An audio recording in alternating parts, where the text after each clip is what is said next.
சத்தம்லாம் கேட்டதுல கேட்டுச்சு சார். நல்லா நீங்க கேட்கலன்னா தானே சொல்லியிருக்கீங்க. அனைவருக்கும் மாலை வணக்கம். இன்றைய மைண்ட் யுவர் மைண்ட் நிகழ்ச்சிக்கு உங்களை வரவேற்பதில் மகிழ்ச்சி கொள்கிறேன். அனைவரையும் அன்புடன் வரவேற்கிறேன். இன்றைக்கு நம்முடைய நிகழ்ச்சி 212வது நிகழ்ச்சி சார்.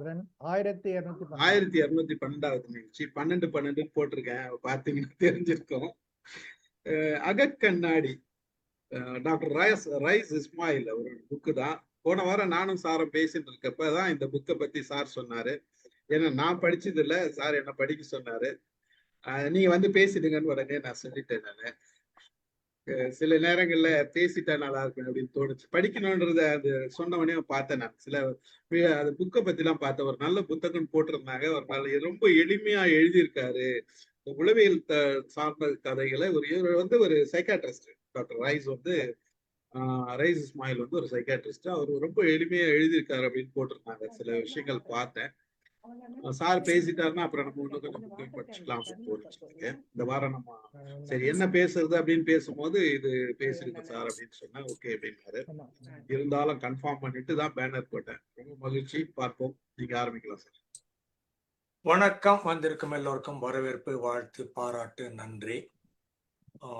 தலைப்பு அகக்கண்ணாடி அப்படின்னா உள்ளுக்குள்ள இருக்கிற மிரர் அப்படின்னு எடுத்துக்கொள்ளலாம். மூளை படம் போட்டிருக்கிறாரு, மனித முகம், கண்கள் படம் போட்டிருக்கிறாரு. ரைஸ் இஸ்மாயில் அப்படின்னு பேர், RAIZ, ரைஸ் இஸ்மாயில்.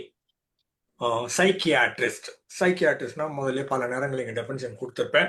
சில நேரங்களில் புதுசாக வர்றவங்களுக்கு MSc psychology, MPhil, PhD, clinical psychology, இதெல்லாம் கைடன்ஸு, இதெல்லாம் படித்தவங்களை சைக்காலஜிஸ்ட் அப்படின்னு சொல்லுவாங்க. இவங்க பேசுவதன் மூலமாக இன்வென்ட்ரி, உங்ககிட்ட கேள்வி கேட்பாங்க, புது விதமாக கேள்வி கேட்பாங்க. நடந்த நிகழ்ச்சிகள், உணர்வுகள் அதெல்லாம் கலெக்ட் பண்ணி அதன் மூலமாக உங்களுடைய பார்வை, எண்ணம், உணர்வுகள் இதையெல்லாம் மாற்றி வேறு ஒரு பேரடைம் ஷிஃப்ட்னு சொல்லுவோம். நீங்கள் பார்க்குற பார்வையின் கோணத்தை, உலகம் இதே மாதிரி தான் இருக்க போகுது. திரும்பி போனால் அதே ஹஸ்பண்டு, அதே ஒய்ஃபு, அதே ஆஃபீஸு, அதே மக்கள். ஆனால் உங்கள் பார்வையின் கோணத்தை மாற்றுறது மட்டும்தான் சைக்காலஜிஸ்டோட வேலை. மருந்துகள்லாம் கிடையாது, சர்ஜரி எல்லாம் கிடையாது, தொடுறதெல்லாம் கிடையாது. சரியா? இது சைக்காலஜிஸ்ட். சைக்கியாட்ரிஸ்ட் அப்படின்னு சொன்னோம்னா அவங்க MBBS மாதிரி ஒரு படிப்பு படிச்சிருப்பாங்க. இந்தியா வந்தால் MBBS, அது US இருந்தால் MSன்னு நினைக்கிறேன். அப்புறமா அதுக்கு முடிச்சுட்டு MBBS முடிச்சுட்டு ஸ்பெஷலைசேஷன் அப்படின்னு ஒரு 2 கேட்டகரி இருக்குது. ஒன்று பட்டய படிப்பு, டிப்ளமான்னு சொல்லுவாங்க. Diploma in psychiatric medicine, DPM அப்படின்னு ஒன்று. இன்னொன்று MD சைக்கியாட்ரி அப்படின்னு இருக்குது. MDங்கிறது மாஸ்டர் அந்த டாக்டர் ஆஃப் மெடிசன் சொல்லுவாங்க, அது MDன்னுட்டு. அதில் அவங்க சைக்கியாட்ரிக்கு படிச்சிருப்பாங்க. அவங்க சர்ஜரி எல்லாம் பண்ணக்கூடியவர்கள். அது சைக்கோ சர்ஜரி அப்படிங்கிற வேர்டிங் ஃப்ரேஸை நான் இங்கே பல நேரங்களில் சொல்லியிருக்கிறேன். சைக்காலஜிஸ்ட் சைக்கோ சர்ஜரின்னு சொன்னாருன்னா சர்ஜரி மாதிரி வலிக்கும், ஆனால் ஒரு மிகப்பெரிய மாறுதலை உண்டு செய்யும். அந்த மாதிரி ப்ராசஸ் டெப்த் சைக்காலஜின்னு சொல்லுவோம். DEPTH, ஆழ்ந்த அப்படின்னு அர்த்தம். இது பெரும்பாலும் ஆழ்மனதோடு சம்மந்தப்பட்ட செய்தி. அது கொஞ்சம் எக்ஸ்பர்டைஸ் வேணும். அதனால இவங்க நிறைய படிச்சிருப்பாங்க. சைக்கோ டைனமிக் சைக்காலஜின்னு சொல்லுவாங்க, டெப்த் சைக்காலஜின்னு சொல்லுவாங்க. இவங்க இதை சைக்கோ சர்ஜரின்னு சொல்கிற போது ஆழ்மனதோட தொடர்பு கொண்டு அங்கே உள்ள இருக்கிற பதிவுகள், அதில் இருக்கிற எக்ஸ்பீரியன்ஸு, அனுபவங்கள், உணர்வுகள் அதெல்லாம் திரும்ப மேலே கொண்டு அதை ரீப்ரோக்ராம் பண்ணி திரும்பவும் உள்ளே போட்டு அதை கான்சியஸ் மைண்டுக்கு தெரிஞ்சால் தெரியலாம், இல்லைன்னாலும் விட்டுறலாம், தெரியாமலும் பண்ணிடலாம் அப்படின்னு சில ப்ராசஸ் இருக்குதுன்னு வச்சுக்கோங்களேன். அந்த மாதிரி பண்ணுவாங்க. சில இடங்கள்ல உங்களை எக்விப் பண்ணி உங்களுக்கே தன்னம்பிக்கை கொடுத்து நீங்களே முடிவெடுக்கிற மாதிரியும் சொல்லி கொடுப்போம். சில நேரங்கள்ல அதுக்கான ஆற்றலோ இல்லை திறனோ இப்போதைக்கு இல்லைன்னு தெரிஞ்சிச்சுன்னா வழிமுறைகள் சொல்லி கொடுத்து அது தன்னம்பிக்கையை வர வச்சு அதுக்கப்புறம் முடிவெடுக்க சொல்லுவோம். அது எந்த இடத்துல எந்த மாதிரி பண்றது அப்படிங்கிறது ஒரு சைக்காலஜிஸ்ட் ஆன் த டேபிள்னு சொல்லுவாங்க, அந்த மாதிரி பார்க்கறது. ஸோ டிப்ளமா இதே சைக்கோ சர்ஜரிங்கிறது ஒரு டாக்டர் சொன்னாருன்னா அவங்க நிஜமாவே அறுவை சிகிச்சை பண்றாங்க, மனம் சம்பந்தப்பட்ட ஏரியாவுக்காக அவங்க பண்றாங்க அப்படின்னு அர்த்தம். அது பெரும்பாலும் மூளையில கை வைக்கிறதாக இருக்கும். ஸோ டாக்டர் லாங்குவேஜில் சைக்கோ சர்ஜரின்னு சொல்ற போது அது சர்ஜரி, நிஜம் surgery for the betterment of the மைண்டுன்னு அர்த்தம். இந்த பக்கம் சைக்காலஜிஸ்ட் சொன்னாங்கன்னா இவங்க சைக்காலஜி ஏரியாவில் ஒர்க் பண்றாங்க, சர்ஜரி மாதிரி இது ஒரு மிகப்பெரிய பயனை உங்களுக்கு மாறுதலை தரக்கூடும், டிரான்ஸ்ஃபர்மேஷன் உண்டாக்கக்கூடும் அர்த்தம். 2 பேரும் இந்த வேர்டிங்ஸ் யூஸ் பண்ணுவாங்க. இவர் வந்து சர்ஜனாக இருக்கக்கூடும் நினைக்கிறேன். பல கேஸ் ஹிஸ்டரிஸ் கொடுக்கிறாரு. பட் இட்ஸ் பெரிய சோகம் அல்லது கஷ்டம் என்னன்னா, அவதி என்னவென்றால், தொல்லை என்னவென்றால், இது தமிழ்ல இந்த மனநலம் சம்பந்தப்பட்ட செய்திகளை விவரிக்கிறதோ ஒரு 3-4 பக்கத்துக்குள்ள ஒரு கேஸ் ஹிஸ்டரியை கொடுக்கறதோ ரொம்ப பெரிய சிரமம். அதை பண்ணியிருக்கிறாரு. இவ்வளவுதான் பண்ண முடியும். இதுக்கு மேல ரொம்ப கஷ்டம். அவங்க ஆளை பத்தி விவரங்கள் கொடுக்கணும், என்ன பண்ணும் அப்படிங்கிற மாதிரி ஒன்று சொல்லணும். முழு ப்ராசஸ்ன்னு சொன்னாங்கன்னா ஒன்று புரியாது, இல்லைன்னா உங்களுக்கு போர் அடிச்சிடும், இல்லை சொல்லவும் வராது. பட் ஆங்கிலத்தில் எடுத்தீங்கன்னா நல்லா காமிச்சது இங்கே சிவில் புக்கெல்லாம் இருக்குது. எல்லாம் இந்த சைக்கோ சர்ஜரி சம்மந்தப்பட்ட மாதிரி தான் இது. கிட்டத்தட்ட இவங்க 400-450 பக்கத்துக்கு புக் எழுதிடுறாங்க. ஆமாம், 430 பக்கம். 430 பக்கத்துக்கு டிஸ்கிரிப்ஷன் கொடுக்குறான். நல்லா இருக்குது, புக்கை கீழே வைக்க முடியாமல் படிக்க முடியுது. பட் தமிழில் இந்த மாதிரி செய்ய முடிய மாட்டேங்குது. ஆங்கிலத்தில் நிறைய சைக்கோ ப்ராப்ளம்ஸ்ன்னு எடுத்தோம்னா, லூசி ஃப்ரீமன் ஒரு லேடி நிறைய பேசியிருக்கேன், 2 தடவை பேசியிருக்கேன்னு நினைக்கிறேன். அவங்க வந்து சைக்கோ தெரப்பி, சைக்கோ அனாலிசிஸ் முதல்ல ஸ்டூடெண்ட்டாக வர்றாங்க, அதுக்கப்புறமா கற்றுக்குறாங்க. அதுக்கப்புறம் கிட்டத்தட்ட 72 புத்தகங்கள் சைக்கோ தெரப்பி, சைக்கோ அனாலிசிஸை பற்றி அவங்க எழுதியிருக்கிறாங்க. அப்போ ஆங்கிலத்தில் எழுதுறது ரொம்ப எளிதாக இருக்கிறது, தமிழில் எழுதுற போது கஷ்டமா இருக்குது. இவரும் ஓரளவுக்கு முடிஞ்ச அளவுக்கு ஒரு பிக்சர் ஒன்று கொடுக்குறாரு, அது எப்படி சால்வ் பண்ணணும் அப்படிங்கிறாரு. இல்லைன்னா இந்த மாதிரி பண்ணால் சால்வ் ஆகிடும் அப்படிங்கிற மாதிரி சொல்றாரு. எல்லாமே அவர் பர்சனல் லைஃப்ல பார்த்த கேசஸாக இருக்கிறது. ஏன்னா ஓன்லி நேராக நான் என்ன பண்ணேன், கூட இருக்கிறவங்க என்ன பண்ணாங்க அப்படிங்கிற மாதிரி விவரங்கள் தர்றாரு. Is a psychiatrist. ஆஸ்திரேலியாவில் போய் கொஞ்சம் உயர் படிப்புன்னு சொல்லுவாங்க இல்லையா, அந்த மாதிரி இன்டர்ன்ஷிப்போ இல்லை அதிகமாக படிக்கிறதோ இல்லை கைப்பழகிறதுன்னு சொல்லுவாங்க இல்லையா, அதனால போய் அங்கே உட்காந்து ஒரு 6 மாதம் 1 வருஷம் உட்காந்து ஆஸ்திரேலியா மருத்துவமனையில் அங்கே இருக்கிற பேஷண்ட்ஸ் எல்லாம் பார்த்து கற்றுக்கிட்டு அதுக்கப்புறம் இங்கே வந்திருக்கிறாரு. மதுரை பக்கம் நினைக்கிறேன். அதுக்கப்புறம் இங்கே மதுரையிலையும் நிறைய பண்ணியிருக்கிறாரு. யூஎஸ் மாதிரி இடங்களுக்கும் நிறைய போயிருக்கிறாரு. அதுலேருந்து இவர் கேஸ் ஹிஸ்டரி சொல்கிறாரு. இவர் ஆரம்பிக்கிறப்ப சொல்கிறாரு, தெரிஞ்சவங்க கிட்ட இல்லை சொந்தக்காரங்களுக்கு இல்லை கிட்ட இல்லை அறிமுகப்படுத்தப்படுற இடங்கள் அவங்களோட முதல்ல இந்த மாதிரி ஒரு மனநல மருத்துவருங்க, இல்லைன்னா மனநல ஆலோசகருங்க, இல்லைன்னா சைக்காலஜிஸ்டுங்க, சைக்கியாட்ரிஸ்ட்னு சொன்ன உடனே கூட இருக்கிற ஆள், அறிமுகப்படுத்தப்படுகிற ஆள் ஒரு 2 அடி தள்ளி நிற்கிறேன்றாங்க. என் பாடி இன்னும் சோகம், ஹிப்னாட்டிஸ்டுங்கன்னு சொல்லுவாங்க, இன்னும் 2 அடி தள்ளி நிற்பாங்க. சைக்காலஜிஸ்டுக்கு 2 அடி, கொம்புளதற்கு 2 முழம், குதிரைக்கு 10 முழம், வெம்பு கறி காயிரம் தான் வேண்டுமென்னு ஒரு வெண்பாவனை இருக்குது. அது மாதிரி யானைன்னா 1000 அடி தள்ளி நில்லு, என்ன மாடுன்னா ஒரு 4 அடி தள்ளி நில்லு, குதிரைன்னா 8 அடி தள்ளி நில்லுன்னு ஒரு பாட்டு இருக்குது. அந்த மாதிரி சைக்காலஜிஸ்ட்னா இன்னும் கொஞ்சம் தள்ளி நில்லு, சைக்கியாட்ரிஸ்ட்னா இன்னும் கொஞ்சம் தள்ளி நில்லு, ஹிப்னாட்டிஸ்ட்னா ரொம்ப தூரம் தள்ளி நில்லுங்கிற மாதிரி ஆயிடுது. இவர் அதான் சொல்றாரு. அந்த மாதிரி சொல்ற போது அறிமுகப்படுத்தி வச்சா, நான் அந்த மாதிரிலாம் கிடையாதுயா, எனக்கெல்லாம் ஒரு ப்ராப்ளமும் இல்லை, முதல்லயே வந்து டிஃபென்ஸ் ஆரம்பிச்சிடறான். இன்னும் ஒண்ணுமே பேசல, பேரு தான் ஆய் அவுடி தான் சொல்லியிருக்கிறோம், என்ன வேலை பண்றோம், வாட் ஆர் யூன்னு கேட்பாங்கல்ல சைக்காலஜிஸ்ட். அறிமுகம் பண்ண உடனே அவன் தள்ளி நிற்கிறான், எனக்கெல்லாம் ஒன்றும் ப்ராப்ளம் இல்லை, உங்ககிட்ட வர்றதெல்லாம் முத்தின கேஸு சார், நாங்க சும்மா சின்னதாக அடிச்சுக்குவோம், சேர்ந்துக்குவோம், அதெல்லாம் ஒன்றும் இல்லை, ஒன்றும் ப்ராப்ளம் இல்லை சார் அப்படின்னு முதல்லயே பூசி மழுப்பிடுறாங்க, பயந்துடுறாங்க, ஒதுங்கிடுறாங்க. தயக்கங்கள், ஹெசிடேஷன்ஸு, ரிசர்வேஷன்ஸு, அச்சம், பயம் இதெல்லாமும் இருக்கிறது. அதுதான் ஒரு ஃபர்ஸ்ட் பாடல இவர் அதான் சொல்ல வர்றாரு.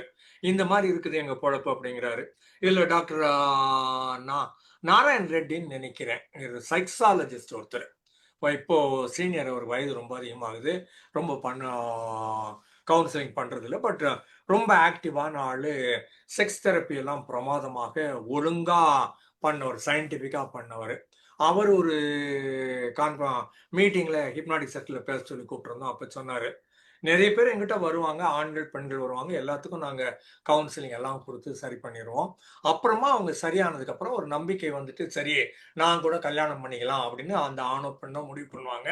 அப்புறம் கல்யாணத்துக்கு அழைப்பதில் வர அடிச்சிருவாங்க இன்விடேஷனு. அதை கொண்டு வந்து, டாக்டர் இந்த மாதிரி நான் உங்ககிட்ட வந்து எல்லாம் சரியாயிடுச்சு, நான் இப்போ நம்பிக்கையோட கல்யாணம் பண்ணிக்கலாம்னு இருக்கிறேன், இந்தாங்க அழைப்புதல், தயவு செய்து வந்துடாதீங்க அப்படின்னு சொல்லுவாங்க அப்படின்னாங்க. செக்ஸாலஜிஸ்ட் ஒருத்தர் வந்தாருன்னா கல்யாணத்துக்கு அது ரொம்ப பெரிய ப்ராப்ளமா ஆயிருது. ஆனால் அழைப்புதல் கொடுத்துருவாங்க, நன்றியெல்லாம் சொல்லிடுவாங்க, ஆனா கல்யாணத்துக்கு மட்டும் வந்துடாதீங்கன்னு சொல்லுவாங்க. அந்த மாதிரி சிச்சுவேஷன் இங்க இருக்குது.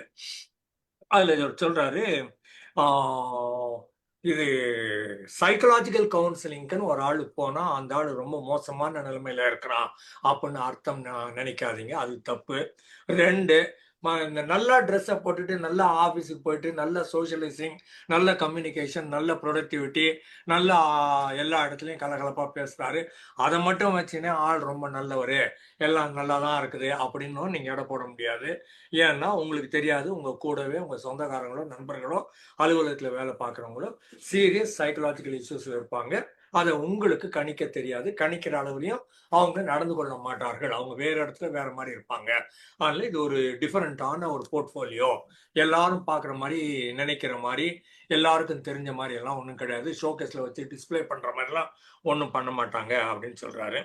அப்புறம் பல படங்கள்ல மனநோயின்னு சொன்னோம்னா அது அவன் நிஜமாவே பைத்தியக்காரன் கிறுக்கன், அவன் ரோட்ல அலையிறான், பாயப்புறான்றான், இல்லை தலகாணியை கிழிச்சு போடுறான், சட்டையை கிழிச்சுக்கிறான், கோணமானன்னு ட்ரெஸ் பண்ணியிருக்கிறான், அழுக்கா இருக்கிறான், அந்த மாதிரிலாம் ஒரு ஒரு பிக்சரை வந்து சினிமால ரொம்ப காலமாக காட்டி மக்களை பொய்யா ஏமாத்தியும் வச்சிருக்காங்க. அதுவும் கிடையாது, டீசெண்டா இருப்பாங்க, அழகா பேசுவாங்க, எல்லா காரியம் பண்ணுவாங்க. ஆங்கிலம் சீரியல்லாம் பார்த்தீங்கன்னா தெரியும், இது போலீஸ் ஆஃபீஸரே ஒரு ஆள் வரிசையா கொலை பண்ணினே வருவாரு, அந்த இன்வெஸ்டிகேஷன் டீம்லயே இருப்பாங்க, அவரே கொலை பண்ணின்னு இருப்பாரு. டெக்ஸ்டர்னு ஒன்று இருக்குது, ஒய்ஓயு, யூன்னா நீன்னு அர்த்தம், யூன்னு ஒரு சீரியல் இருக்குது. அவங்களாம் ரொம்ப அழகா தெளிவா எல்லாம் பேசின்னு இருப்பாங்க. ஆனா நம்ம கூடவே இருந்துட்டு கொலையும் பண்ணிட்டு இவங்க ஹாப்பியா பொண்ணோட இவங்க பார்க்குக்கு போவாங்க, பீச்சுக்கு போவாங்க, அந்த மாதிரிலாம் இருக்கும். ஸோ மனநல இஷ்யூஸ் உள்ளவங்க எல்லாருமே இப்படிதான் அப்படின்னு உங்களால கேட்டகரைஸ் பண்ண முடியாது, புரிந்து கொள்ளவும் முடியாது. அப்புறமா உலகத்துல 30-45% மக்கள் நீங்க பாத்தீங்கன்னா ஏதோ ஒரு காலகட்டத்தில் அவங்களுக்கு மனம் சம்பந்தப்பட்ட ஒரு சீரியஸ் இஷ்யூ வந்திருக்கும். 35 வர 1/3 to 5னா 2 பேரு 100க்கு 40 பேர் மாதிரி ஏதாவது ஒரு காலகட்டத்தில் ஒரு சீரியஸா ஒரு பிரேக் டவுன், ஒரு கிரைசிஸ், ஒரு எமர்ஜென்சி, ஒரு தாங்க முடியாத ஒரு துயரம், ஒரு பெரிய ஏமாற்றம், ஒரு தோல்வி, இல்ல ஒரு நட்டம், அந்த மாதிரி எதனா ஒண்ணு நடந்துதான் இருக்கும். அதுல அவங்க விடுபடுறதுக்கு ரொம்ப கஷ்டப்பட்டிருப்பாங்க.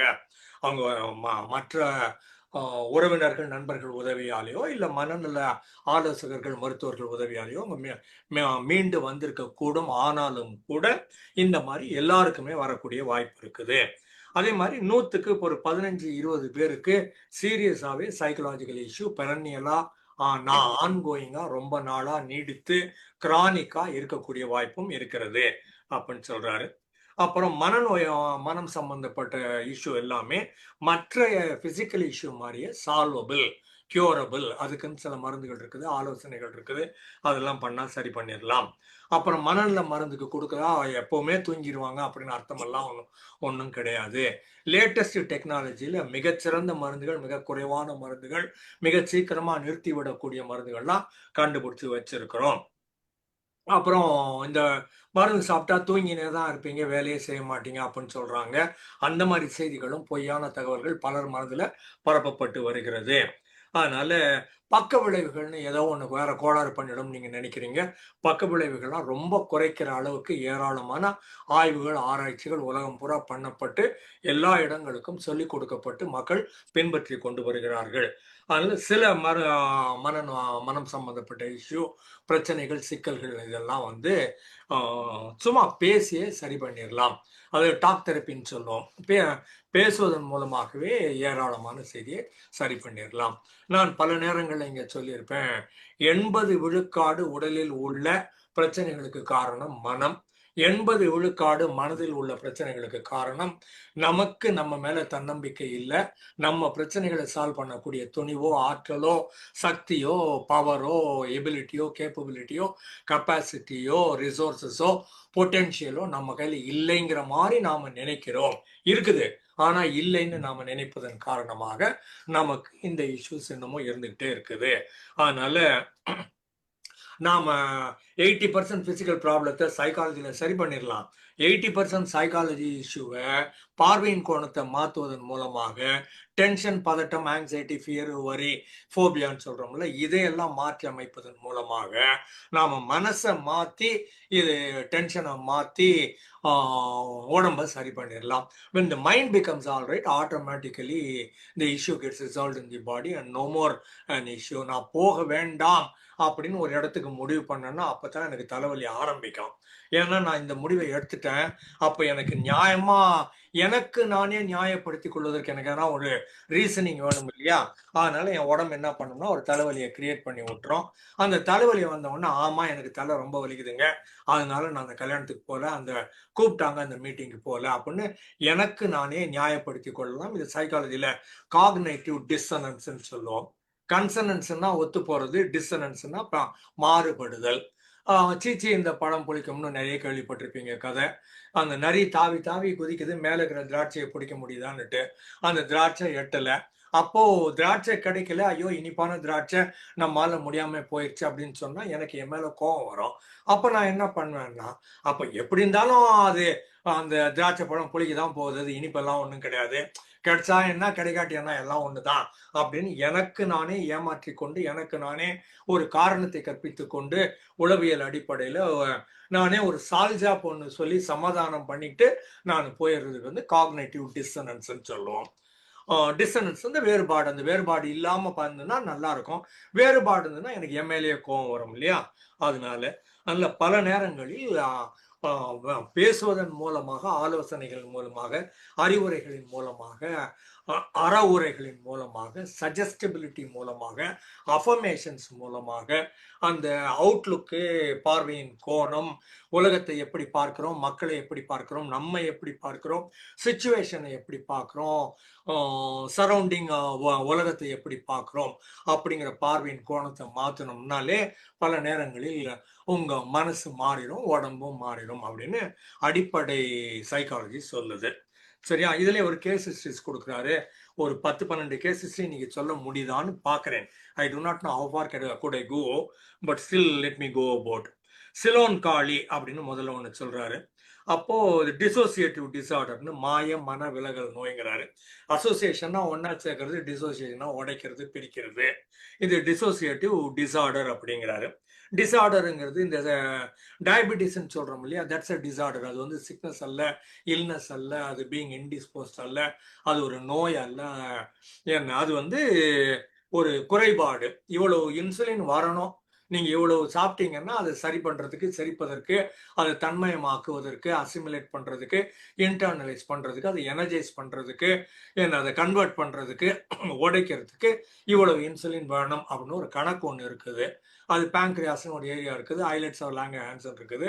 அது கண்டுபிடிக்கும் இவ்வளவு இனிப்பு வந்துக்குது, சரிதான், அதுக்கு இவ்வளவு இன்சுலினை போட்டா சரி பண்ணிடலாம், மெட்டபலைஸ் பண்ணிடலாம் அப்படின்னு அது கண்டுபிடிக்கும். அது சில நேரங்களில் குறைவா இருக்கும், சில நேரங்களில் இல்லாமலே போயிடும். சில நேரங்களில் 10 யூனிட்டுக்கு 8 யூனிட் இருக்கும், சில நேரங்களில் 4 யூனிட் இருக்கும், சில நேரங்களில் 0 யூனிட் இருக்கும். அது வந்து டைப் 1 டைப் 2ங்கிற மாதிரி பிரிப்பாங்க. சிலது மருந்து சாப்பிட்டு சரி பண்ணலாம், சிலது உணவு பழக்க வழக்கத்தை மாற்றி சரி பண்ணலாம், சிலதுக்கு ஊசி போட்டு சரி பண்ணணும் அப்படின்னா பல வகை இருக்குதுன்னு வச்சுக்கோங்களேன். அந்த மாதிரி இந்த இடத்துல உங்க கன்வர்ஷன்ல மனதேக மாற்றல், மன உடல் மாற்றல் நோய், கன்வர்ஷன் டிசார்டர் சொல்றாரு. இதுல வந்து அவர் சொல்ற செய்தி, ஒரு லேடி ஒருத்தி இருக்கிறா, நார்மலா இருக்கிறா, எல்லா நேரமும் நார்மலா தான் இருக்கிறா, இயல்பா அழகா பேசுறா, எல்லாரோடையும் எளிதா பழகுறா, ஒரு இஷ்யூவும் கிடையாது, அவகிட்ட எந்த பிரச்சனையும் இருக்கிற மாதிரி யாருக்கும் எதுவும் தெரியல. ஆனா திடீர்னு பார்த்தோம்னா என்ன ஆகுதுன்னா, வீட்டுக்குள்ள ஒரு பூகம்பம் ஒன்று கிரியேட் பண்ணி ஹஸ்பண்டை போட்டு அடின்னு அடிச்சு நொறுக்கி ஒரு ஆர்ப்பாட்டம் பண்ணி எல்லா கலட்டமும் பண்ணிடுறா. அப்புறம் ஒரு 10 நிமிஷம் கழிச்சு, இல்லை ஒரு 1/2 மணி நேரம் கழிச்சு, இல்லை 1 மணி நேரம் கழிச்சு பார்த்தா ரொம்ப நார்மலா, என்னங்க நான் என்ன பண்ணேன் எனக்கே புரியலையே, நான் எதனா பண்ணிட்டேனா, தப்பு பண்ணிட்டேனா அப்படிங்கிற மாதிரி கேட்கிறா. She herself does not know. அவன் நடிக்கிறாளா, பொய் சொல்றாளா, ஏமாத்துறாளா, தெரியாம இருக்கிறாளா, அவளுக்குள்ள வேற ஏதாவது மேஜரா இஷ்யூ இருக்குதா, சைக்கலாஜிக்கல் ப்ராப்ளமா அப்படின்னு தெரியாம இவங்க ஒவ்வொருத்தராக கூட்டிகிட்டு போயிட்டு அப்புறம் சாமியார்கள் எல்லாம் பார்த்து, மற்ற டாக்டர் எல்லாம் பார்த்து, பிசிக்கல் டாக்டர், எம்பிபிஎஸ் டாக்டர் சொல்லும் இல்லையா, பிசிஷியன்னுட்டு, அவங்களெல்லாம் பார்த்து முடிஞ்சு அப்புறம் கடைசியா என்கிட்ட வந்தாங்க. அவர் பிராக்கெட்ல வேற சொல்றாரு, எப்பவுமே கடைசியா தான் நம்ம கிட்ட வருவாங்க. இந்த புக்ல சொல்லுவாரு, லூசி ஃப்ரீமன் புக்லன்னு சொல்லுவாங்க. எப்பவுமே என்கிட்ட வர்றவங்க கடைசியா தான் வருவாங்க. Last resort I came to you அப்படிம்பா லூசி ஃப்ரீமன். அதுக்கு அந்த சைக்கியாட்ரிஸ்ட் சொல்லுவாரு, எப்பவுமே என்கிட்ட லாஸ்ட் ரிசார்ட்டா தான் வருவாங்க. மிச்சம் எல்லா ரிசார்ட்டையும் அவங்க ஒரு ரிசார்ட்னு சொன்னா இது பண்ணுவோம் இல்லையா? ஒண்ணு ரிசார்ட்டுங்கிறது வந்து தப்பிக்கிறதுக்கான இடம் அப்படின்னு பாரு, இது உங்களை சரி பண்றதுக்கான இடம் அப்படின்னு ஒண்ணு எடுத்துக்கலாம். இல்லைன்னா நீங்க பொழுதுபோக்குறதுக்காக போற இடங்கள்லாம் ரிசார்ட்னு சொல்லுவாங்க. அந்த மாதிரி பார்க்குற போது last resort I came to you டாக்டர்ங்கிற போது that I know because always people come to me as a last resort only அப்படின்னு அந்த சைக்காட்ரிஸ்ட் சொல்றாரு. அதே தான் இவரும் சொல்றாரு. அப்புறம் சாமியார்கள்ட்ட போய் அடி வாங்கியிருக்கிறாங்க, ஹஸ்பண்டோட நிறைய அடி வாங்கியிருக்கிறாரு. அப்புறம் இவரும் லட்சக்கணக்கில் செலவு பண்ணிக்கிறாங்கன்னு வச்சுக்கோங்களேன். எல்லாத்தையும் பண்ணி முடிச்சு கடைசியில் வந்ததுக்கப்புறம் இவங்க ரொம்ப யோசிச்சு பார்த்து அதுக்கப்புறம் ஹிப்னாட்டிக் ட்ரீட்மெண்ட்னு ஒன்று பண்ணுறாங்க. அப்புறம் நார்கோ அனாலிசிஸ்ன்னு சொல்கிறாங்க. நார்கோ அப்படின்னா தூக்கம்னு அர்த்தம். ஹிப்னாட்டிசம்னாலும் தூக்கம்னு தான் வச்சுக்கோங்களேன். இது ஹிப்னாசிஸ்ங்கிறது ஒரு பிரான்ச், அது நார்கோ அனாலிசிஸ்ங்கிறது இன்னொரு பிரான்ச்சு. அந்த நார்கோ அனாலிசிஸ்ல நார்மலா உண்மை அறியும் கண்டறியும் சோதனை அப்படிங்கிற மாதிரி வெளியில உங்களுக்கு சொல்லுவாங்க. ட்ரூத் சீரம்னு பேர் இதுக்கு. அந்த ஒரு ஊசி ஒன்று போட்டுருவாங்க. ஊசி போட்டா என்ன ஆகும்னா உடம்பு பூரா அது லூசனை பண்ணி விட்டுரும். எல்லா ஆற்றையும் எல்லா நர்வ்ஸையும் அது வந்து தளர்த்தி விட்டுரும். அப்போ தளர்ந்து போனதுக்கு அப்புறமா அதுக்கு வந்து சோடியம் அமிட்டாலு சோடியம் பென்டத்தால்னு 2 கொடுப்பாங்க. பென்டத்தால் சோடியம் பென்டத்தால்னு ஒன்று, சோடியம் அமிட்டால்னு ஒன்று. அப்புறம் இப்போ வேற ஏதாவது மாத்திருப்பாங்களாக்கும் தெரியாது எனக்கு. இன்னும் வேற ஏதாவது புதுசாக கண்டுபிடிச்சிருக்க கூடும். ஒரிஜினலாக நான் படித்த காலகட்டங்களில் 40 வருஷத்துக்கு முன்னாலே இதெல்லாம் சொல்லி கொடுத்தாங்க. சோடியம் அமிட்டால் பென்டத்தால்னு போட்ட உடனே உடம்பு லூசனப் ஆயிரும். நார்மலாக இயல்பாக ஒரு 20 கேள்வி கேட்பாங்க. உன் பேர் என்ன, கூட பிறந்தவங்க யாரு, அம்மா அப்பா யாரு, என்ன வேலை பண்ற, உனக்கு எந்த நடிகர் பிடிக்கும், நடிகை பிடிக்கும், என்ன புக்கு படிக்க பிடிக்கும், என்ன பொழுதுபோக்கு பிடிக்கும்னு நார்மலாக கேட்பாங்க. அதுக்கு ஒரு கிராஃப் ஒன்று ஓடினே இருக்கணும்னு வச்சுக்கோங்களேன். அதை கிராஃப் ஒன்று போட்டிருப்பாங்க. இது கையில் நிறைய இதெல்லாம் யூனிட் போட்டு அதுக்கப்புறமா திடீர்னு கேட்பாங்க, ஞாயிற்றுக்கிழமை காலைல 10 மணிக்கு என்ன பண்ணியிருந்தேன், சனிக்கிழமை சாயங்காலம் ராத்திரி 9 மணிக்கு என்ன பண்ணணுவாங்க. இந்த ஆள் டமால்னு யோசிப்பான், மாட்டிக்குவோமோ அப்படின்னு யோசிப்பான். அப்போ கிராஃப் வேற மாதிரி போகும். அப்போ எந்த இடத்துல சேஞ்ச் வருதுன்னு பார்ப்பாங்க. எந்த கேள்விக்கு யோசிக்கிறான், இல்லைன்னா இந்த பல்ஸ் கூடுது, இல்லைன்னா உடம்பு டென்ஷன் ஆகுது. ஏன்னா பொய் சொல்லணும்னா நீங்க ஒரு எஃபர்ட் எடுத்தாகணும். உண்மை சொல்றதுக்கு ஒன்றும் பேரு உன் பேர் என்ன நம்ம தேராமனான்னு சொல்றதுக்கு ஒன்றும் டென்ஷனே இருக்காது. என் பேர் கொஞ்சம் யோசிச்சு, இல்லைங்க என் பேர் முன்சாமி கன்சாமிங்க, எங்க அப்பா பேர் கன்சாமி, என் பேர் முன்சாமிங்கன்னு சொல்ற போது நான் போய் சொல்ல ஆரம்பிக்கிறேன். அப்போ கிராஃப் வேற மாதிரி ஓடும், பிபி வேற மாதிரி இருக்கும், பல்ஸ் வேற மாதிரி இருக்கும், பிரீதிங் மாறும், மசில் டென்ஷன் மாறும், வேர்க்கும், இதெல்லாம் இருக்குது இல்லையா. இந்த மாதிரி நிறைய சயின்ஸ் எல்லாம் கண்டுபிடிப்பாங்க. அந்த மாதிரி பார்க்குற போது இவர் இந்த நார்கோ அனாலிசிஸ் ஹிப்னாசிஸ் பயன்படுத்துறாங்க. இதுல இவர் கூடவே டாக்டர் ராமானுஜம்னு இன்னொரு ஆள் பேர் சொல்றாரு. அவரோட சேர்ந்து நாங்கள் ஹிப்னாட்டிக் ட்ரீட்மெண்ட் கொடுத்தோம். கொடுத்ததுக்கு அப்புறமா கண்டுபிடிக்கிற போது அப்போ இவங்க சொல்றாங்க, இவங்க சின்ன பிள்ளையா இருக்கிற போது இவங்க அப்பா பெரிய குடிகாரராக இருந்திருக்கிறாரு. அப்போ அதுல நிறைய ப்ராப்ளம் இருந்திருக்குது வீட்டில். அதுக்கப்புறம் அப்பா ஒரு நாள் இந்த குடிப்பழக்கத்தினால இறந்து போயிடுறாருன்னு வச்சுக்கோங்களேன். ஆனால் ரொம்ப சோகம், ரொம்ப அந்த ஆள் கொடுமையெல்லாம் பண்ணியிருக்கிறாரு, இவங்களை நெக்லெக்ட் பண்ணியிருக்கிறாரு, அந்த மாதிரி இஷ்யூஸ் எல்லாம் இருந்திருக்குது. அதுக்கப்புறம் இவங்க கல்யாணம் கட்டி வர்றாங்க, கணவரும் குடிக்க ஆரம்பிக்கிறாரு. கணவர் குடிக்கிறத பார்த்த உடனே இவங்களுக்கு அப்படியே எல்லாமும் பயம் வந்துடுது. அப்பாவுக்கு கல்லீரலில் ப்ராப்ளம் இருந்தது, அப்பாவுக்கு சைக்கலாஜிக்கல் ப்ராப்ளம் இருந்தது, அப்பா குடிச்சிட்டு இப்படி எல்லாம் இருந்தாங்களே அப்படின்னு உடனே இவங்களுக்கு எதிர்காலத்தை பத்தி பயம் வந்துடுது. நம்ம அப்பா மாதிரியே இந்த ஆள் இருக்கிறானே, நம்ம அம்மாவை பார்த்த மாதிரியே இவன் என்ன பாப்பான் போடுக்குது, அடிப்பான் போடுக்குதுன்னுட்டு. அப்போ இதுல இருந்து தப்பிக்கணும்னா என்ன பண்ணணும்னா, அப்போ ஒழுங்கா இந்த ஆள்கிட்ட சொல்லி பார்த்தோம், புச்சனும் கேட்கவே இல்லை, இவனுக்கு ஏறுற மாதிரி தெரியல. அப்ப என்ன பண்ணணும்னா ஒரு ஆக்ட் ஒன்று கொடுப்போம், சாமி ஆடுற மாதிரி ஒன்று கிரியேட் பண்ணுவோம். நான் ஒரு ராட்சசி மாதிரி ஆயிடுறேன், வேற ஒரு பர்சனாலிட்டி மாதிரி ஆயிடுறேன், ஆர்ப்பாட்டம் பண்றேன், போடுறேன், உடைக்கிறேன், எல்லாத்தையும் தகத்து தூக்கி அடிக்கிறேன், புருஷனையும் போட்டு அடின்னு நோறுக்கிறேன், எல்லாமும் பண்றேன்னு அப்படின்னு இவங்க பண்றாங்க. அப்போ இவர் சொல்றாரு, நமது மூளை அல்லது மனம் ஒரு வினோதமான சூப்பர் கம்ப்யூட்டர் அல்லவா. இந்த பெண்ணின் மூளை என்ன செய்கிறது என்றால், அந்த இலங்கை பெண்மணின் பிரச்சனை அந்த அது சிலான்ல இவங்க பார்த்த மாதிரி இந்த அம்மா ஆக்ட் ஒன்று கொடுக்குறாங்க. ஸோ இது அதனால என்ன பண்றாங்க, இவரும் இறந்து விடுவாரோ என்ற பயம் எல்லாவற்றையும் கலந்து கட்டி வினோதமான தீர்வை பிரத்யேகமாக இவருக்கு தரவிறக்கம் செய்கிறது, டவுன்லோட் பண்ணி கையில விடுது. என்னன்னா போட்டு இந்த மாதிரி அடி மாந்திகர் மந்திரவாதி இதெல்லாம் பண்ற மாதிரி இவங்க என்ன பண்றாங்க, நானு கணவனை போட்டு இந்த அடி அடிச்சோம்னா இவன் குடிக்க மாட்டான் அப்படின்னுட்டு. அதுக்கப்புறம் இதை கண்டுபிடிச்சதுக்கு அப்புறமா கணவனை தனியா கூப்பிட்டு உட்கார வச்சு கவுன்சிலிங்ல, நீ பேசாம குடிக்கிறதை நிறுத்திட்டேன்னா இந்த அம்மா ஆட்டம் போடுறது நிறுத்திடும். நீ குடிக்கிறதை நிறுத்த தெரியல, உன்னை நிறுத்த வைக்கிறதுக்காக அவங்க கோவத்துக்கு ஒரு வடிகால் வேணும்ன்றதுனால உன்னை போட்டு இந்த அடி அடிக்கிறாங்க, நீயே நிறுத்திடியானோன்னு. அப்போ சரி சார், இந்த அடிவதம் வாங்குறதுக்கு அதுவே பெட்டரு, நான் நிறுத்திடுறேன்னு அந்த ஆள் நிறுத்திட்டாரு அப்படின்னு கதையை முடிக்கிறாங்க. சரியா? மொத்தமா ப்ராசஸ்குள்ள போறதை விட the overall general idea, this is how it was. So the lady had a problem and there was an issue when she was younger, and she could connect her daddy with her husband, and husband reflects the same issue that her daddy has had. அப்போ என்ன பண்ணலாம்னா, அப்போ அது I want to change it. Normally I tried all my level best to change him, but it did not work out. So I got to do something strange, something new, something novel, something radical, something unheard of. அந்த மாதிரி புதுசா ஒண்ணு போட்டு ஆடு, அடி உத எல்லாத்தையும் பண்ணு, அப்புறமா சரி பண்ணிடலாம்னு அவன் மற்றவங்க கிட்ட கொண்டு போற போது இந்த லேடி இதெல்லாம் பண்ணாங்க அப்படின்னு இந்த நார்கோ அனாலிசிஸ்ல இல்லை சைக்கோ அனாலிசிஸ்ல கண்டுபிடிக்கிறாங்க. அது கண்டுபிடிச்சதுக்கு அப்புறமா இது பண்ணலாம். சைக்கோ அனாலிசிஸ்ல ஹிப்னோ அனாலிசிஸ்ல சோடியம் பென்டோசலாமிதெல்லாம் வராது. அது ஹிப்னாட்டிக் டிரான்ஸ் ஸ்டேட் வசிய நிலைன்னு சொல்லுவோம். அந்த வசிய நிலைக்கு கொண்டு போய் கேட்கிற போதே அந்த உடம்பெல்லாம் தளர்வாகி மனசெல்லாம் ரிலாக்ஸ் ஆகி அவங்க இருக்கிற அந்த சூழல்ல அவங்களே சொல்லிடுவாங்க. இதுல கெமிக்கல்ஸ் எல்லாம் கிடையாது ஹிப்னோ அனாலிசிஸ்ல. இது கெமிக்கல்ஸ் கொடுக்கறது அலோபதி டாக்டர் கொடுப்பாங்க, இல்லைன்னா இந்த சைக்கியாட்ரிஸ்ட் அந்த சம்மந்தப்பட்ட அவங்க கொடுப்பாங்க. சரியா? அது ஒண்ணு. அதுக்கப்புறம் இன்னொரு லேடி இதே மாதிரி பார்க்குற போது திருமணம் ஆகுது. அப்புறமா ஒரு நாள் விக்கல் ஆரம்பிக்குது. நான் ஸ்டாப் விக்கல் இருந்துகிட்டே இருக்குது. என்ன திரும்ப திரும்ப அந்த விக்கல் வந்துட்டே இருக்குது. என்ன பண்ணாலும் சரியா வரல. கடைசியா இந்த மாதிரி டாக்டர் கிட்ட வர்றாங்க. டாக்டர் கிட்ட வந்ததுமா இவங்க எல்லா டெஸ்டும் பண்ணி பார்த்து கடைசியில் இதுவும் கன்வர்ஷன் டிசார்டர். நிஜம் ப்ராப்ளம் எங்க? சைக்காலஜில இருக்குது.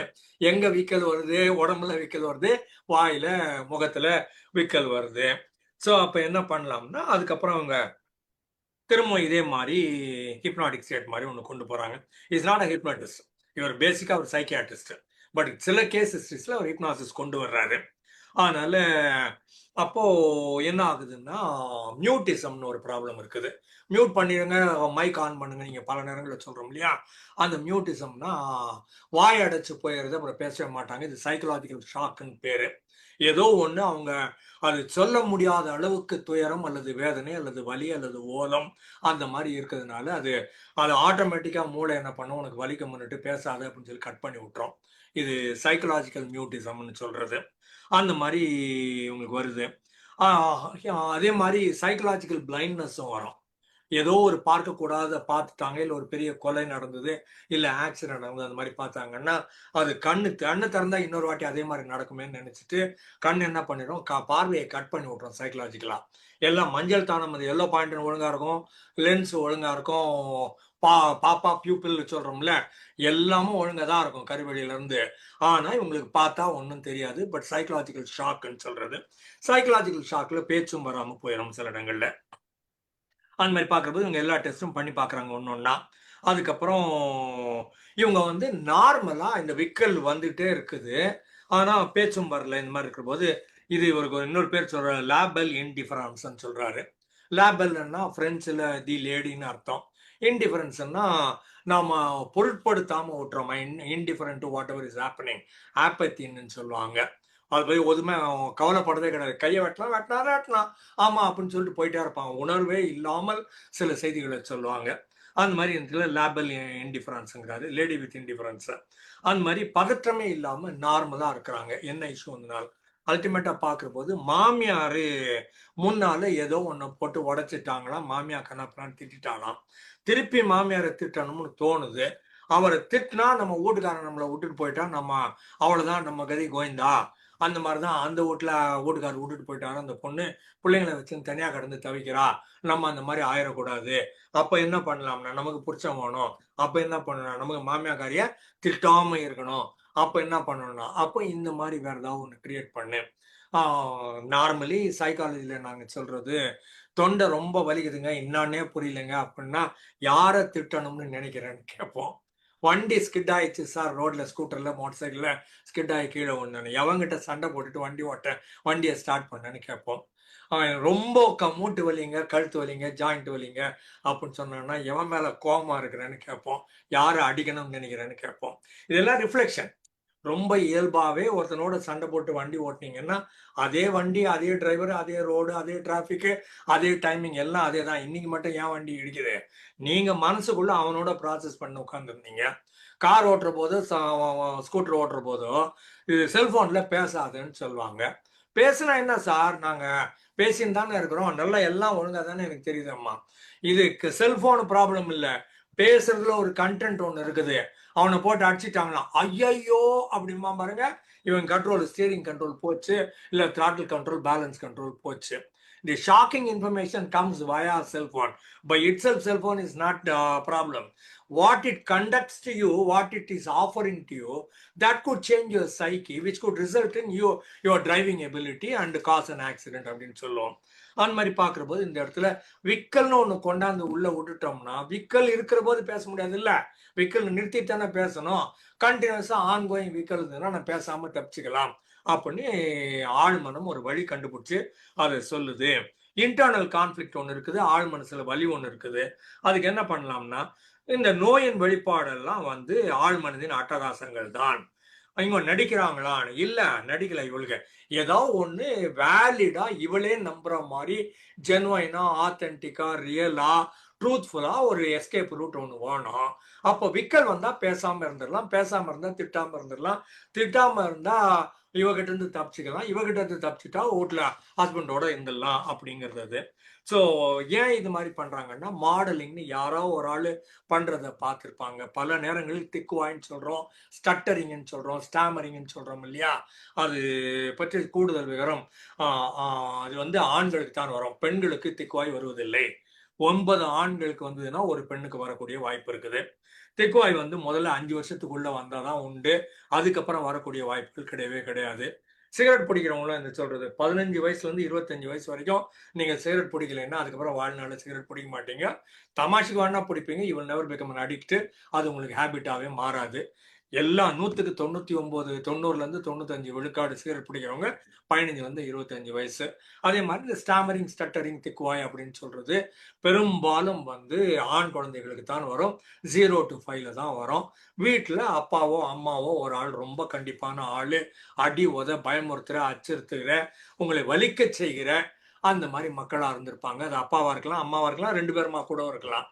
அந்த மாதிரி இருக்கிற போது அவங்க தொடக்கத்துல மட்டும்தான் இந்த ப்ராப்ளம் வரும்.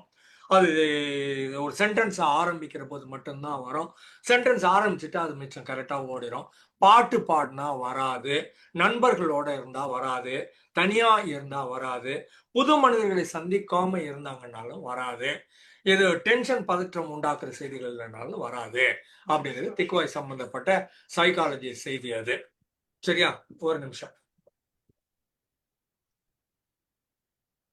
சரியா? அதனால இந்த இடத்துல இது மாடலிங், யாரோ ஒரு ஆளு திக்குவாய் பண்ணாங்க, யாரோ ஒரு ஆளு விக்கல் வந்தது பார்த்தோம்.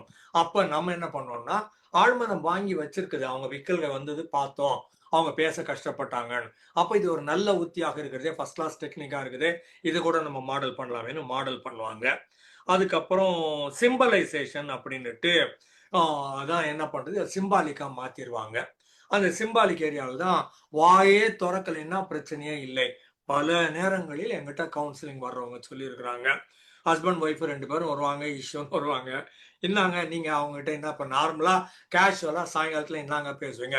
காலையில எப்படியும் பள்ளிக்கூட வேலை, காலேஜ் வேலை, ஆபீஸ் வேலை இதுதான் பேசுவோம். அதை தாண்டி வேற பேசுறதுக்கு அன்போ காதலோ காமிப்பதற்கு வாய்ப்பே கிடையாது.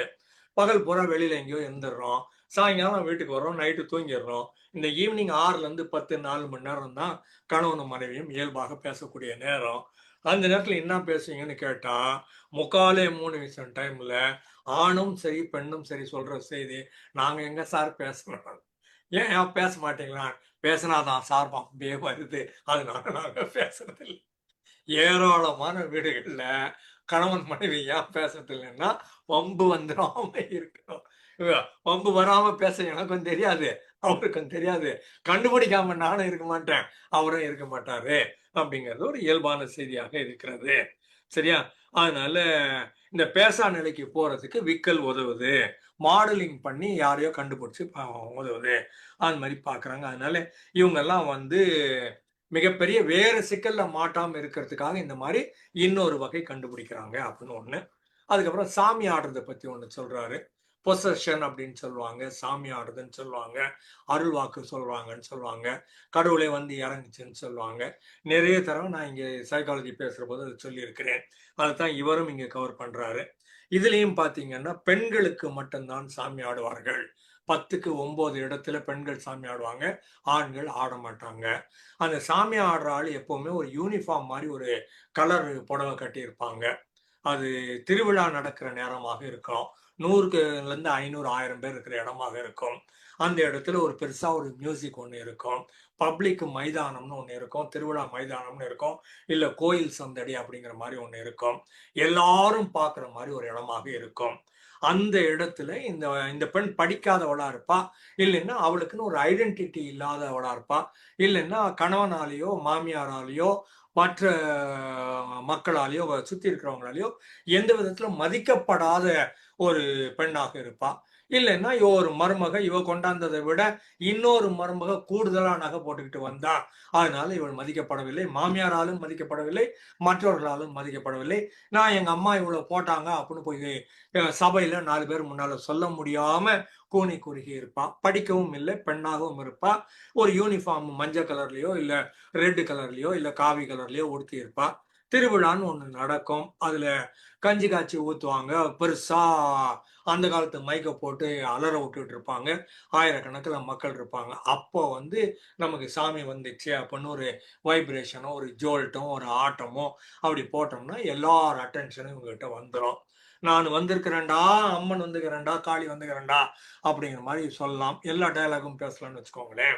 இது வந்து பொசஷன்னு பேரு. இது தெரிந்து ஆடுறவங்க 100க்கு 90 பேரு, தெரியாம ஆடுறவங்க உணர்ச்சி வசப்பட்டு அப்படிலாம் ஆச்சுன்னு மாடலிங் சொன்னேன்ல. ஏற்கனவே அவங்க ஒருத்தி ஆடினா அதுக்கப்புறமா அது அவங்க மேலதான் சாமி வந்து சாமி சாமின்னு கும்பிடுவாங்க. அடுத்த நாள் நீங்க ரோட்ல போறபோது சாமின்னு இப்படி கும்பிட்டுன்னு போவான். ஆகா நேத்து வரைக்கும் நம்மள நயா பைசாக்கு மதிக்கல, இப்ப என்னடான்னா பட்டியாட்டில் நமக்கு மரியாதை வந்துச்சு. அவளுக்கு மரியாதை வந்தது பத்தியா போன வாட்டி பொங்கலுக்கு எனக்கு தீபாவளிக்கு வருது பாரு அப்படின்பா. ஆடி அமாவாசைக்கு வருது பாரு, என்ன தை வெள்ளிக்கிழமைக்கு வருது பாரு, இது ஆவணி ஆவட்டத்துக்கு வருது பாரு. நம்ம தான் மாசத்துக்கு ஒண்ணு வச்சுக்கிறோம் இல்ல, எல்லா மாசத்துக்கும் ஒரு திருவிழா வச்சுக்கிறோம். இந்த வெரி ஐடியா ஆஃப் திருவிழா சாமி அல்ல. பணம் இருக்கிறவன் காசை போட்டு கூடை காய்ச்சி கொண்டாந்து வை. பணம் இல்லாதவன் நீ அந்த கூடை கொடுத்தா வாங்கிட்டு போ. கொடுத்தவன் இன்னாருன்னு தெரியாது, வாங்கிக்கிறவன் இவன் மட்டும்தான் காசு இல்லாம வாங்கிக்கிறான். வீட்டுல சாப்பாடு இருக்குது ஆனாலும் வந்து வாங்கிக்கிறான். அந்த மாதிரி இருக்கிற போது யார் கையில இல்லைங்கிறதும் யாருக்கும் தெரியாது, யாரு கொடுக்குறாங்கிறது யாருக்கும் தெரியாது. அந்த மாதிரி இருக்கிறதுக்காக திருவிழா கொண்டாந்தாங்க. இருக்கிறவன் கூட இல்லாதவன் வாங்கிக்க, பட் 2 பேரும் கௌரவமா மரியாதையா மதிப்போட கண்ணியத்தோட போயிருங்க அப்படிங்கிறதுக்காகத்தான் திருவிழாக்கள் உருவாக்கப்பட்டன.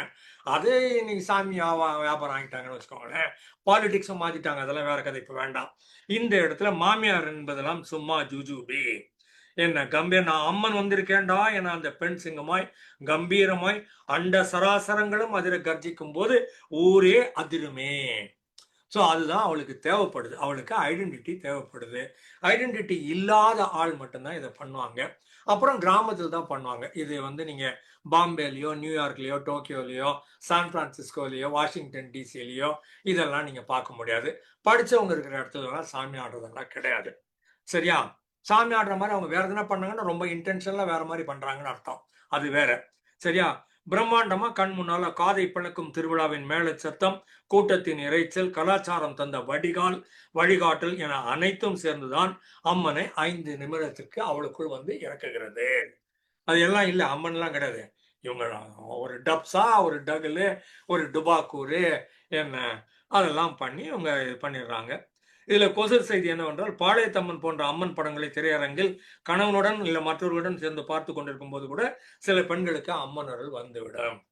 இதுக்குன்னே சில தயாரிப்பாளர் இருக்கிறான், சில டைரக்டர் இருக்கிறான். சாமி போட்டு அது எல்லாரும் கைவிட்டு ஒண்ணுமே இல்ல, கோவிந்தாவே கோவிந்தாவே கோவிந்தா, 99.9999999% கோவிந்தா அப்படிங்கிற போது இவங்க அம்மன் அருள் வந்த உடனே எல்லாம் சரியா போய் அவர் ஏந்து ஓடி வந்துருவாரு. இவங்க தாலி பாக்கியம் கண்ணில் எடுத்து ஒத்திக்குவாங்க. இந்த மாதிரி மெய் சிலிர்த்து மேனி விதிர்த்து கண்கள் குணமாகி ரோமாஞ்சலி ஆகி நெஞ்சு நெக்குருகி நிறைய டயலாக் இந்த மாதிரிலாம் நிறைய இருக்குது. அப்போ இவங்களுக்கு சாமி ஆடுவாங்க. இது இவங்க ஷீஸ் ஆல்ரெடி என்ன டிரான்ஸ்லேட்டர்னு வச்சுக்கோங்களேன். அவங்களே வசிய நிலை ஆளுக்க துட்டு வேற கொடுத்து சினிமா தியேட்டருக்கு வேற போய் அதை வேற பார்த்துருக்குறாங்களா. திடீர்னு பார்த்தா அந்த உற்சாகம் பீரிட்டு கொண்டு வெளில வருமா? அது உற்சாகம் இல்லை, அது ஒரு ஒரு மாதிரியான ஒரு சைக்கிக் ஃபினாமினான்னு வச்சுக்கோங்களேன். அது மாதிரி வர்ற போது சாமி படங்கள் இதுக்குன்னே எடுக்கிறானுங்க. இதுகளே செட்டப் பண்ணி ஆள் கொண்டாடுவானுங்க. அந்த யூனிஃபார்ம் போட்டு அதுக்கான குங்குமத்தெல்லாம் அவ்வளவு பெருசா அங்காள பரமேஸ்வரிக்கு அப்படின்னு இந்த இடத்துல எல்லாருக்கும் தெரிந்த மாதிரி போட்டு வைக்கணும். அது குறைஞ்சது அது ஒரு 1-1.5 இன்ச்சு சைஸுக்கு இருக்கணும். நார்மல் போட்டுலாம் வச்சு டான்ஸ் ஆட மாட்டாங்க. வர்ற போதே இந்த மாதிரி தான் வருவாங்கன்னு வச்சுக்கோங்களேன். இது செட்டப் பண்ண ஆட்டங்கள் எல்லாம் உண்டு. அதைத்தான் இவர் சொல்றாரு. இந்த மாதிரி இது வந்து மூளையின் டெம்போரல் லோ பகுதியை அந்த படத்தில் வரும் திருவிழா காட்சி தூண்டினால் இப்படி நடக்கும். அவளுக்கு உள்ளுக்குள்ள அந்த ஒரு ஹைன்னு ஒன்று வரும். ட்ரிங்க் பண்ணாலும் வரும், ஆல்கஹாலில் வரும், கொக்கேன் நோவக்கேன் அப்படிங்கிற மாதிரி கெமிக்கல்ஸில் வரும். இன்னும் நிறைய கெமிக்கல்ஸ் வரும், அப்புறமா சொல்கிறேன். டாக்டர் ஸ்ரீதர் இருக்கிறாரான்னு தெரியாது, வந்தாருன்னா அவர் இன்னும் கொஞ்சம் ஆட் ஆன் இன்ஃபர்மேஷன் கொடுப்பாரு. அதுக்கப்புறம் மூளை வந்து வினோதங்களின் ஃபேக்டரி அப்படிங்கிறாரு. ஒரு 95 வயசு லேடி எல்லாம் ஃபங்க்ஷனெல்லாம் ஒழுங்காக கிளியராக இருக்குது. ஆனால் திடீர்னு பார்த்தோம்னா அவங்க காது நல்லா கேட்கும், கண்ணு நல்லா தெரியும், அவங்களே நடப்பாங்க, எல்லா காரியம் பண்ணுவாங்க. ஆனா அவங்க என்ன சொல்றாங்க, நான் டாக்டர் கண்ணு முன்னால ஒரு 2 சிங்கக்குட்டி வருதுங்க, என்கிட்ட தான் வருது பாத்தீங்களா, வந்து மடியில உட்காந்துக்கிச்சு பாத்தீங்களா, நான் அதை தடவி கொடுக்குறேன் பாத்தீங்களா, நல்லா இருக்குது அப்படிங்கிறாங்க. Part of our mind will tell her இது எல்லாமே பிம்பம், எல்லாமே உண்மை அல்ல அப்படின்னு ஒரு பார்ட் ஆஃப் அவர் மைண்ட் சொல்லுது. இன்னொரு பார்ட் ஆஃப் மை மைண்டு, ஆமா என் கண்ணு முன்னால அது தெரியுது, அது வருது, அது என் மடியில உட்காந்துக்குது, நான் தடவி கொடுக்குறேன், எனக்கு இது ரொம்ப பிடிச்சிக்குது, நான் அதனால நான் வச்சுக்கிறேன், நான் இதை பொய்ன்னு சொல்லி தூக்கி எல்லாம் போட மாட்டேன், உண்மைன்னு சொல்லிட்டு எது உண்மை எது பொய்ன்னு பிரித்தறியக்கூடிய ஆற்றல் எங்கள் இருந்தாலும் கூட நான் பிரிக்கவே மாட்டேன் அப்படின்னு சொல்லிட்டு எனக்கு இது பிடிச்சிருக்குதுன்னு சொன்னாங்க. ஆக்சுவலா பார்க்க போனா பக்கத்துல இருக்கிற ஆளு அது பெரும்பாலும் இதே மாதிரி இன்னொரு வயசான பாட்டி ஒருத்தவங்க இருப்பாங்க, அவங்கள தடவி கொடுத்துன்னு உட்கார்ந்து இருப்பாங்க. அவங்கள தடவி விட்டு நான் அந்த சிங்கக்குட்டியை தடவி கொடுக்குறேன் அப்படின்னு இவங்க நினைச்சுக்குவாங்க. இது எல்லாமும் இவங்களுக்கும் பகல், இது தூக்கத்துல வர்ற கனவெல்லாம் கிடையாது, பகல்லையே இவங்க இருக்கிற போது இந்த மாதிரி சிச்சுவேஷன்ஸ்லாம் வருது. இந்த பாட்டி மனதில் சஞ்சலம் எதுவும் கிடையாது, பதட்டம் கிடையாது, மன அழுத்தம் மன இருத்தம் கிடையாது, காதுல கேட்கிற மாதிரி ஹலூசினேஷன் டெலூஷன் வாங்க அந்த மாதிரி பிரச்சனைகளும் கிடையாது. மாய பிம்பம் ஒண்ணு தெரியுது, இல்லாத ஒரு பிம்பம் இவங்களுக்கு தெரியுது. சரியா? அந்த பிம்பங்களை இவங்க ரொம்ப ரசித்து ருசித்து என்னை பார்த்து மகிழ்ந்து புலகாங்கிதம் அடைகிறார்கள். இதே மாதிரி பார்க்குற போது இன்னொரு ஆளு 23 வயசு ஆளு, ஒரு நார்மல் ஆளு, அவருக்கு கண் பார்வை மங்கிட்டே வருது 18 வயசுக்கு அப்புறமா. அப்புறம் இப்போ 10% தான் கண் பார்வை, அதாவது ஒரு மாதிரியா ஒரு சிலோட்டு நான் நிழல் சொல்லுவாங்கல்ல அந்த மாதிரி ஒன்று தெரியுமே தவிர இன்னாரு அப்படிங்கிற மாதிரி தெரியாது. ஏதோ ஒன்று இருக்குது, முன்னால ஒன்று இருக்குது அப்படிங்கிற மாதிரி அவங்களுக்கு தெரியும். அது வந்து இவருடைய அண்ணனுக்கு இந்த ப்ராப்ளம் இருந்தது, இவங்க அப்பாவுக்கும் இந்த மாதிரி ப்ராப்ளம் இருந்தது. அப்புறம் இவருக்கு 18 வயசு வரைக்கும் இந்த ப்ராப்ளம் இல்லை, ஒழுங்கா கண்ணு தெரிஞ்சது. அதுக்கப்புறம் கொஞ்சம் கொஞ்சமா மங்கி இவருக்கும் அந்த 10% ஆகுது. அப்ப இவர் சொல்றாரு, ஆக்சுவலா எனக்கு பார்வை குறைவு வந்த உடனே எனக்கு நிம்மதியா இருந்தது அப்படிங்கிறாரு. ஏன்னா 18 வருஷமா நம்ம என்னைக்கு வருமோ என்னைக்கு வருமோ என்னைக்கு வருமோ என்னைக்கு வருமோ பயந்துனே இருந்தேன். அல்டிமேட்டா வந்துச்சு, ஏப்பா உடுப்பா, இனிமே எனக்கு நிம்மதி ஆயிடுச்சு, அப்பா மாதிரியே எனக்கும் வந்துச்சு, அண்ணன் மாதிரியே எனக்கும் வந்துச்சு அப்படின்னு தெரியுது அப்படின்னு சொல்றாரு. அப்போ இவருக்கு இது வந்து விரக்தி ஒண்ணு வருது. அதுல இவர் என்ன பண்றாரு, அப்ப ஆக்சிபிட்டல் லோபுன்னு ஒண்ணு இருக்குது, டெம்போரல் லோபுன்னு ஒண்ணு இருக்குது. இந்த உணர்வுகள் சம்பந்தப்பட்ட இடம் ஒண்ணு, பார்வை சம்பந்தப்பட்ட இடம் ஒண்ணு. இந்த விஷுவல் கார்டெக்ஸ்ன்னு சொல்ற போது இது அடி வாங்குது, இதுக்கு மெசேஜ் கிடைக்க மாட்டேங்குது. 18 வருஷத்துக்கு படம் பார்த்திருக்கிறாரு, கலர் பார்த்திருக்கிறாரு, மக்களை பார்த்திருக்கிறாரு, எல்லாவற்றையும் பார்த்திருக்கிறாரு, ஊர் சுத்தி இருக்கிறாரு. இப்போ வந்து இந்த ஃபேண்டம் லிம்னு பேசியிருப்பேன் விலையனூர் ராமச்சந்திரன் பத்தி சொல்ற போது, இது கை உடைஞ்சு ஆமிலையோ ஆக்சிடென்ட்லயோ போர்லயோ போயிருக்கோம். ஆனா இந்த மூளை என்ன நினைக்குது, இன்னும் இந்த கை இருக்குது, முழங்கைக்கு அப்புறம் இந்த இடம் போச்சுன்னு வச்சுக்கோங்களேன். ஆனா மூளை என்ன நினைக்குது, இது என்ன இருக்குதுன்னு நினைக்குது. அது மாதிரி இந்த விஷுவல் கார்டெக்ஸ் என்ன சொல்லுது, எனக்கு படம் ஓடணும், எனக்கு முன்னால இதெல்லாம் பார்க்கணும், கம்ப்யூட்டர் பார்க்கணும், சவுண்ட் பாக்ஸ் பார்க்கணும், செல்போனை பார்க்கணும், எல்லாத்தையும் நான் பார்க்கணும். என்னால பார்க்க முடியல, எனக்கு லேசா ஒரு மாதிரியா மங்கலாக்கிறது எனக்கு பிடிக்கல.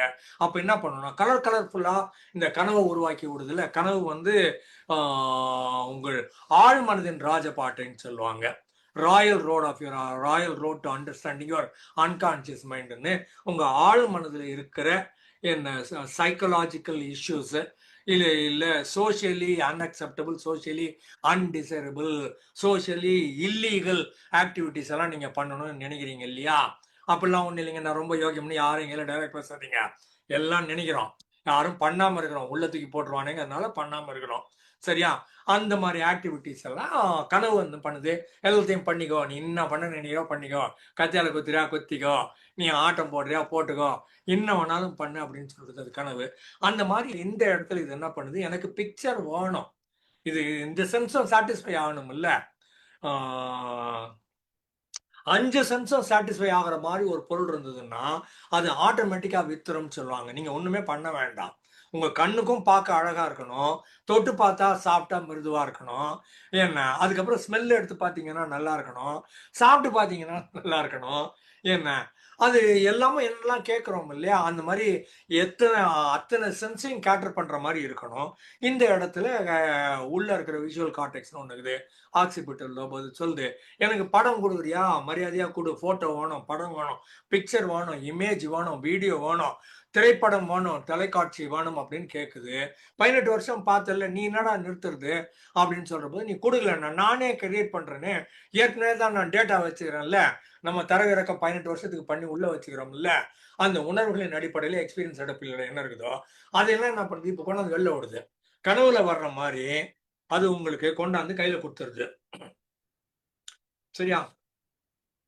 கனவுல வர்ற மாதிரி இது உள்ள இருக்கிற ஏற்கனவே இருக்கிற பழைய செய்திகளை, உங்களுக்கு பிடிச்ச மாதிரி செய்திகள்லாம் கண்டுபிடிச்சி இது எல்லாத்தையும் கொண்டாந்து கொடுத்துருது.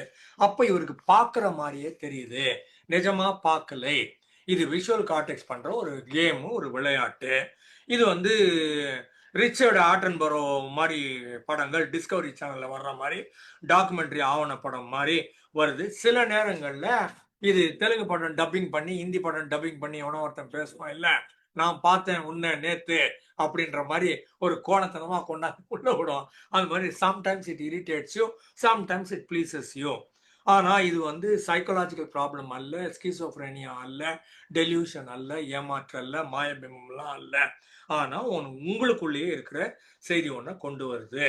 அப்போ இது சார்ல்ஸ் பார்னட் சிண்ட்ரோம்னு சொல்றாங்க. சார்ல்ஸ் பார்னட் சிண்ட்ரோம்னா விஷன் லாஸ்.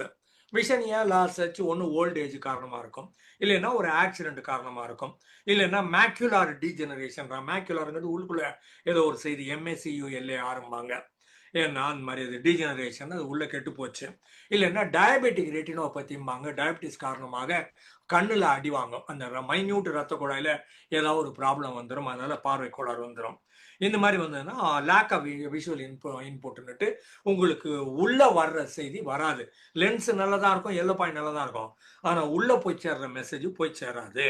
அந்த மாதிரி நேரங்கள்ல இது என்ன பண்ணும்னா, இதுவா உள்ள ராடு கோன்ஸ் இருக்குது, அந்த ரவுண்ட் இருக்குது இல்லையா, அது பின்னால திரை இருக்குல்ல, அந்த திரையில ராடுன்னு ஒன்று இருக்குது, அது பிளாக் ஒயிட் கண்டுபிடிக்கும், கோனுன்னு ஒன்று இருக்குது, அது எல்லா கலரையும் கண்டுபிடிக்கும்.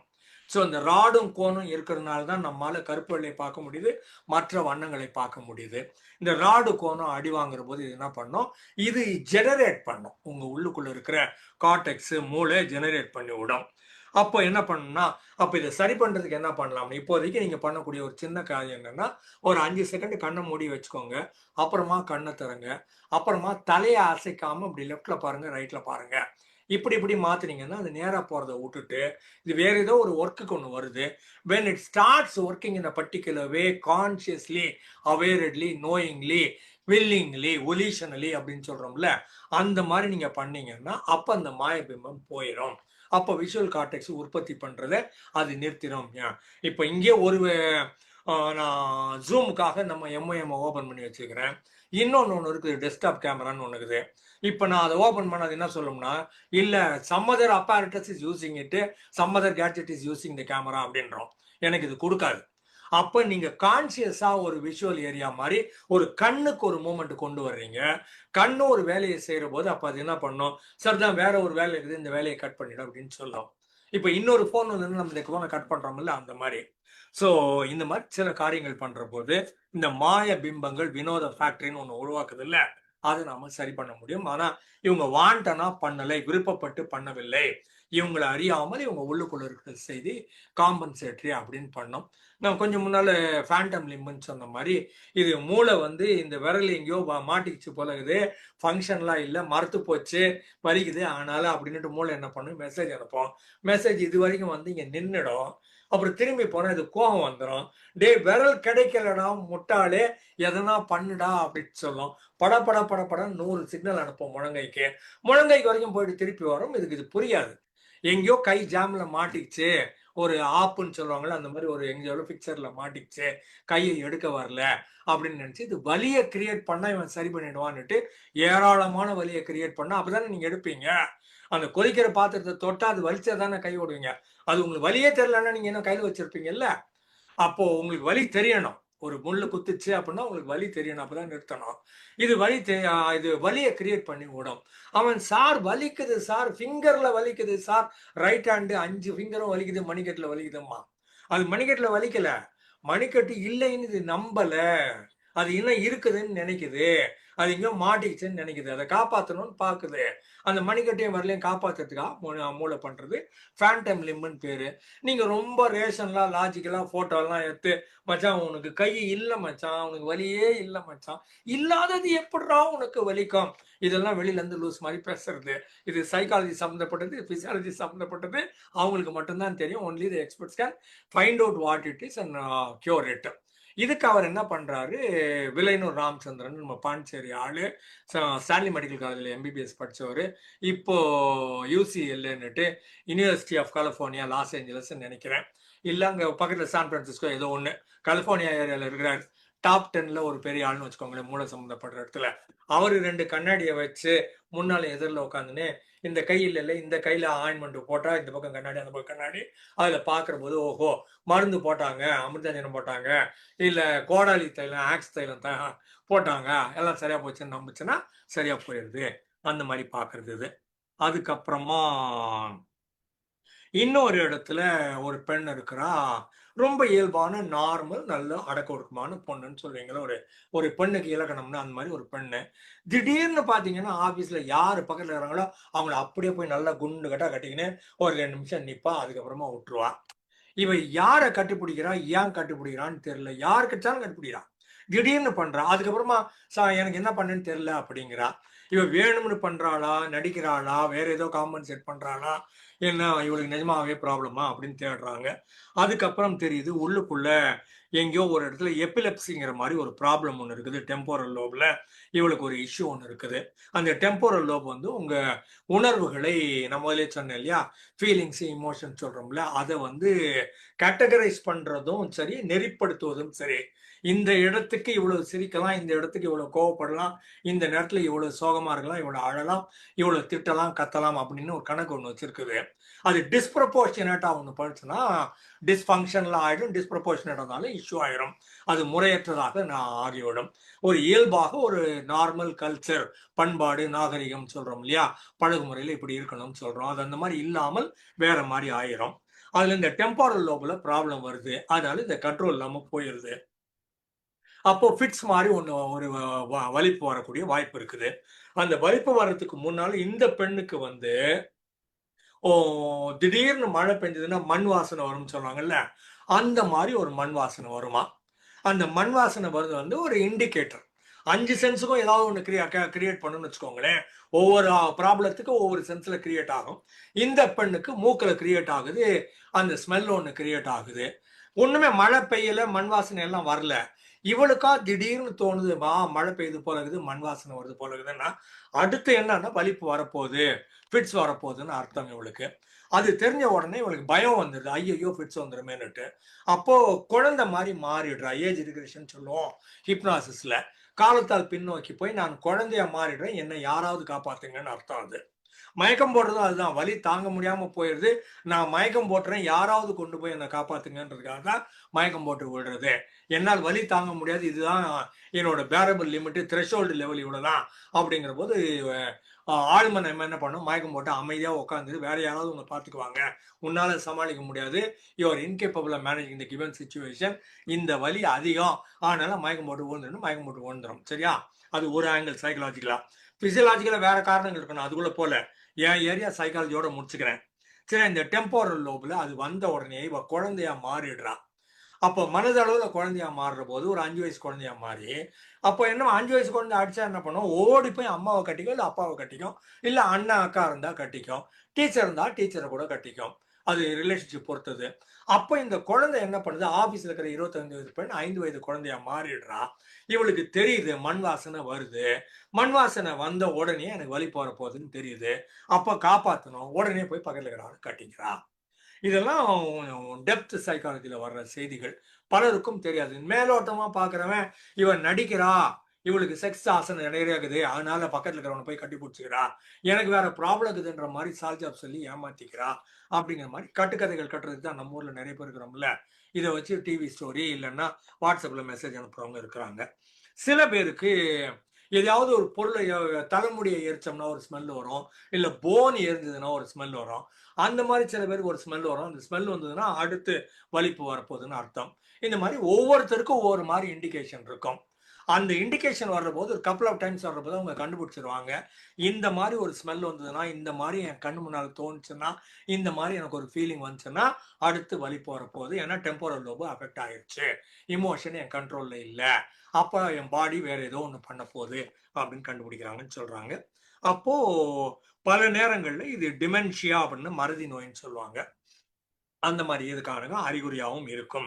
நரம்பு சம்பந்தப்பட்ட ஏரியா இது மனநோய். அது போல டெம்போரல் லோபு எபிலெப்சி என்பதும் மனநோய் போல அறிகுறி காட்டும், ஆனா அது நரம்பியல் நோய். அது நர்வஸ் சிஸ்டத்தோட ப்ராப்ளம், நாட் சைக்கலாஜிக்கல் இஷ்யூ அப்படின்னு சொல்லி முடிக்கிறாரு. அதுக்கப்புறமா டெலியூஷனல் டிசார்டர் அப்படின்னு ஒன்று சொல்றாரு. டெலியூஷன் அப்படின்னு சொன்னோம்னா அதுக்கு டெஃபினிஷன் மாதிரி பார்த்தோம்னால், டெலியூஷனுங்கிறது ஏதோ ஒன்று நடக்குது, என்ன அது நீங்க வேற எப்படியோ அதை பாக்குறீங்க, உங்க பார்வையின் கோணம் தப்பு, தப்புங்கிறதுக்கு லாஜிக்கலா ரேஷனலா ரீசனபிளா எவிடன்ஸ் எல்லாம் கொடுக்குறோம், அப்படிலாம் இல்லை அப்படி என்ன சொன்னாலும் இவங்க நம்பவே மாட்டாங்க. ஏன்னா நான் நம்புறதுக்கு கான்ட்ராடிக்டரா நீ என்ன மெசேஜ் கொடுத்தாலும் ஒன்னு கூட வாங்க மாட்டேன், நான் நினைக்கிறது தான் ரைட்டு, நான் ஃபீல் பண்றது தான் ரைட்டுன்னு சொல்லுவாங்க. அது டெலியூஷன். ஹலூசினேஷன் இன்னொன்னு இருக்குது. இது 5 சென்ஸுக்கும் வேற ஏதோ ஒன்று கிடைக்கும். சென்சரி எக்ஸ்பீரியன்சஸ் சீமிங்லி ரியல், பார்த்தா உண்மை மாதிரி இருக்கும், ஆனா அதெல்லாம் போய் not based on actual stimuli. யாருமே பேசல ஆனா பேசுறாங்கன்னு நினைக்கிறேன், யாருமே இல்லை ஆனா இருக்கிறாங்கன்னு நினைக்கிறேன், யாருமே தொடலை ஆனா என்ன தொட்டாங்கன்னு நினைக்கிறேன். புரியுதா? இது சென்ஸ் சம்பந்தப்பட்ட ஏரியா, இது ஹலூசினேஷன் சொல்லுவாங்க. நீங்களா ஒன்று சொல்றீங்க, அங்க ஏதோ ஒன்று நடக்குது அப்படின்னு சொல்றீங்க, இது டெலியூஷன். சரியா? இந்த டெலியூஷன்ல உண்மை அல்ல, உண்மைக்கு புறம்பான செய்தியை நீங்க நம்புறீங்க. இது உங்க உள்ளுக்குள்ள இருந்து வர்ற செய்தி, ஆனா நிஜமா நடக்கல. நிஜமா நடக்கலைங்கிறதுக்கு எத்தனை எவிடன்ஸ் கொடுத்தாலும், ப்ரூஃப் கொடுத்தாலும், ஆதாரம் எடுத்துக்காட்டு கொடுத்தாலும் நீங்க அதை ஒத்துக்கவே மாட்டீங்க அப்படிங்கிறது டெலியூஷன். இந்த இடத்துல இந்த லேடிக்கு ஒரு டெலியூஷன் ஒன்று இருக்குது. என்ன இவன் என்ன நினைக்கிறான்னா, இவன் நான் பிரெக்னென்ட் ஆகியிருக்கிறேன் அப்படின்னு நினைக்கிறா. இது பல நேரங்களில் இது கிராமங்களில் நடக்கக்கூடிய வாய்ப்புகள் இருக்குது. அகைன் நான் சொன்ன மாதிரி படிக்காத இடங்கள்ல மாமியாக்காரின்னு ஒருத்தர் என்ன சொல்லுவா, நீ மாசமாகறியா முழுகாம இருக்கிறியா குளிச்சியா அப்படின்னு கேட்டுனே உட்காந்துருப்பா. இவன் வீட்லயே வர இருப்பா, டெய்லி காலையில் சாயங்காலம் ராத்திரி இவளை பார்த்தே ஆகணும், இவன் கூட இருந்தே ஆகணும். அப்போ ஆமா நான் பிரெக்னெண்டா இருக்கிறேன்னு இவன் நம்ப ஆரம்பிச்சிருவான். அதுக்கேற்ற மாதிரி உடம்பும் மாறும், வயிறு மட்டும் உண்டாகும், கையெல்லாம் இப்படியே தான் இருக்கும், கண்ணமெல்லாம் இப்படியே தான் இருக்கும், ஏன்னா உடம்பு முழுக்க இப்படியே தான் இருக்கும், வயிறு மட்டும் பெருசாகிக்கினே வரும். இது வந்து சூடோ பிரெக்னன்சின்னு சொல்றது. இவளே தன்னைத்தானே ஏமாற்றி கொண்டு இவ சைக்கலாஜிக்கல் இஷ்யூல இவ பிசியாலஜியும் கிரியேட் பண்ணி இவ நம்ப ஆரம்பிச்சிடும். பீரியட்ஸும் நின்றோம் இவளுக்கு. ஏன்னா இவ தீவிரமா நம்புறா, நான் பிரெக்னன்ட் அப்படின்னு நம்புறா. அப்பதான் சர்வைவல் இன்ஸ்டிங்க்ட் தானே.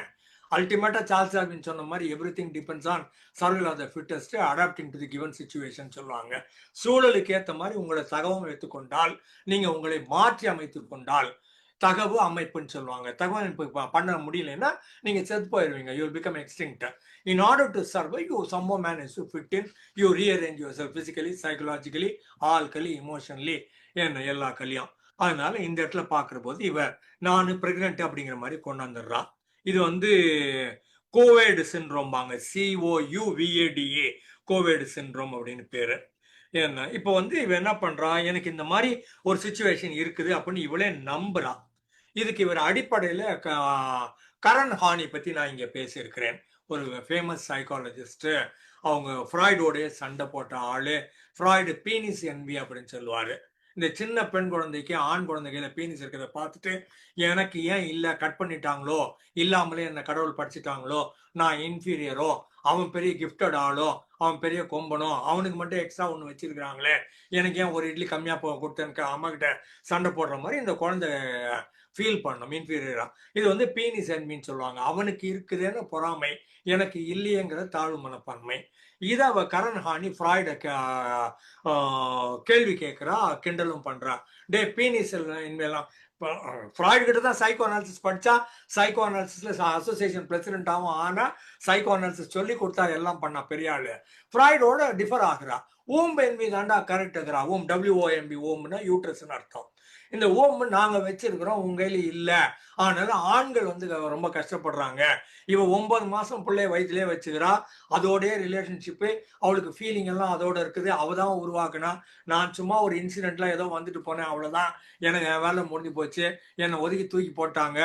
அந்த குழந்தை அவளைதான் கிட்ட தான் பாலுக்கு போகுது, அவளை தான் கட்டி அணைச்சிக்குது, அவ மடியில் தான் படுத்துக்குது, அவ கூடவே இருக்குது. எனக்கு வந்து கிடைக்கவே மாட்டேங்குது.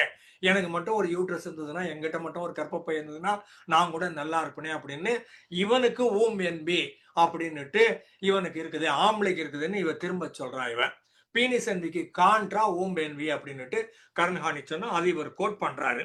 இந்த இடத்துல இயற்கை வரத்தால் எங்கே அவள் தன்னை விட எல்லா துறைகளிலும் முன்னேறி விடுவாளோ என்கின்ற ஆழ்மன பயம் ஆணுக்கு இருக்குது.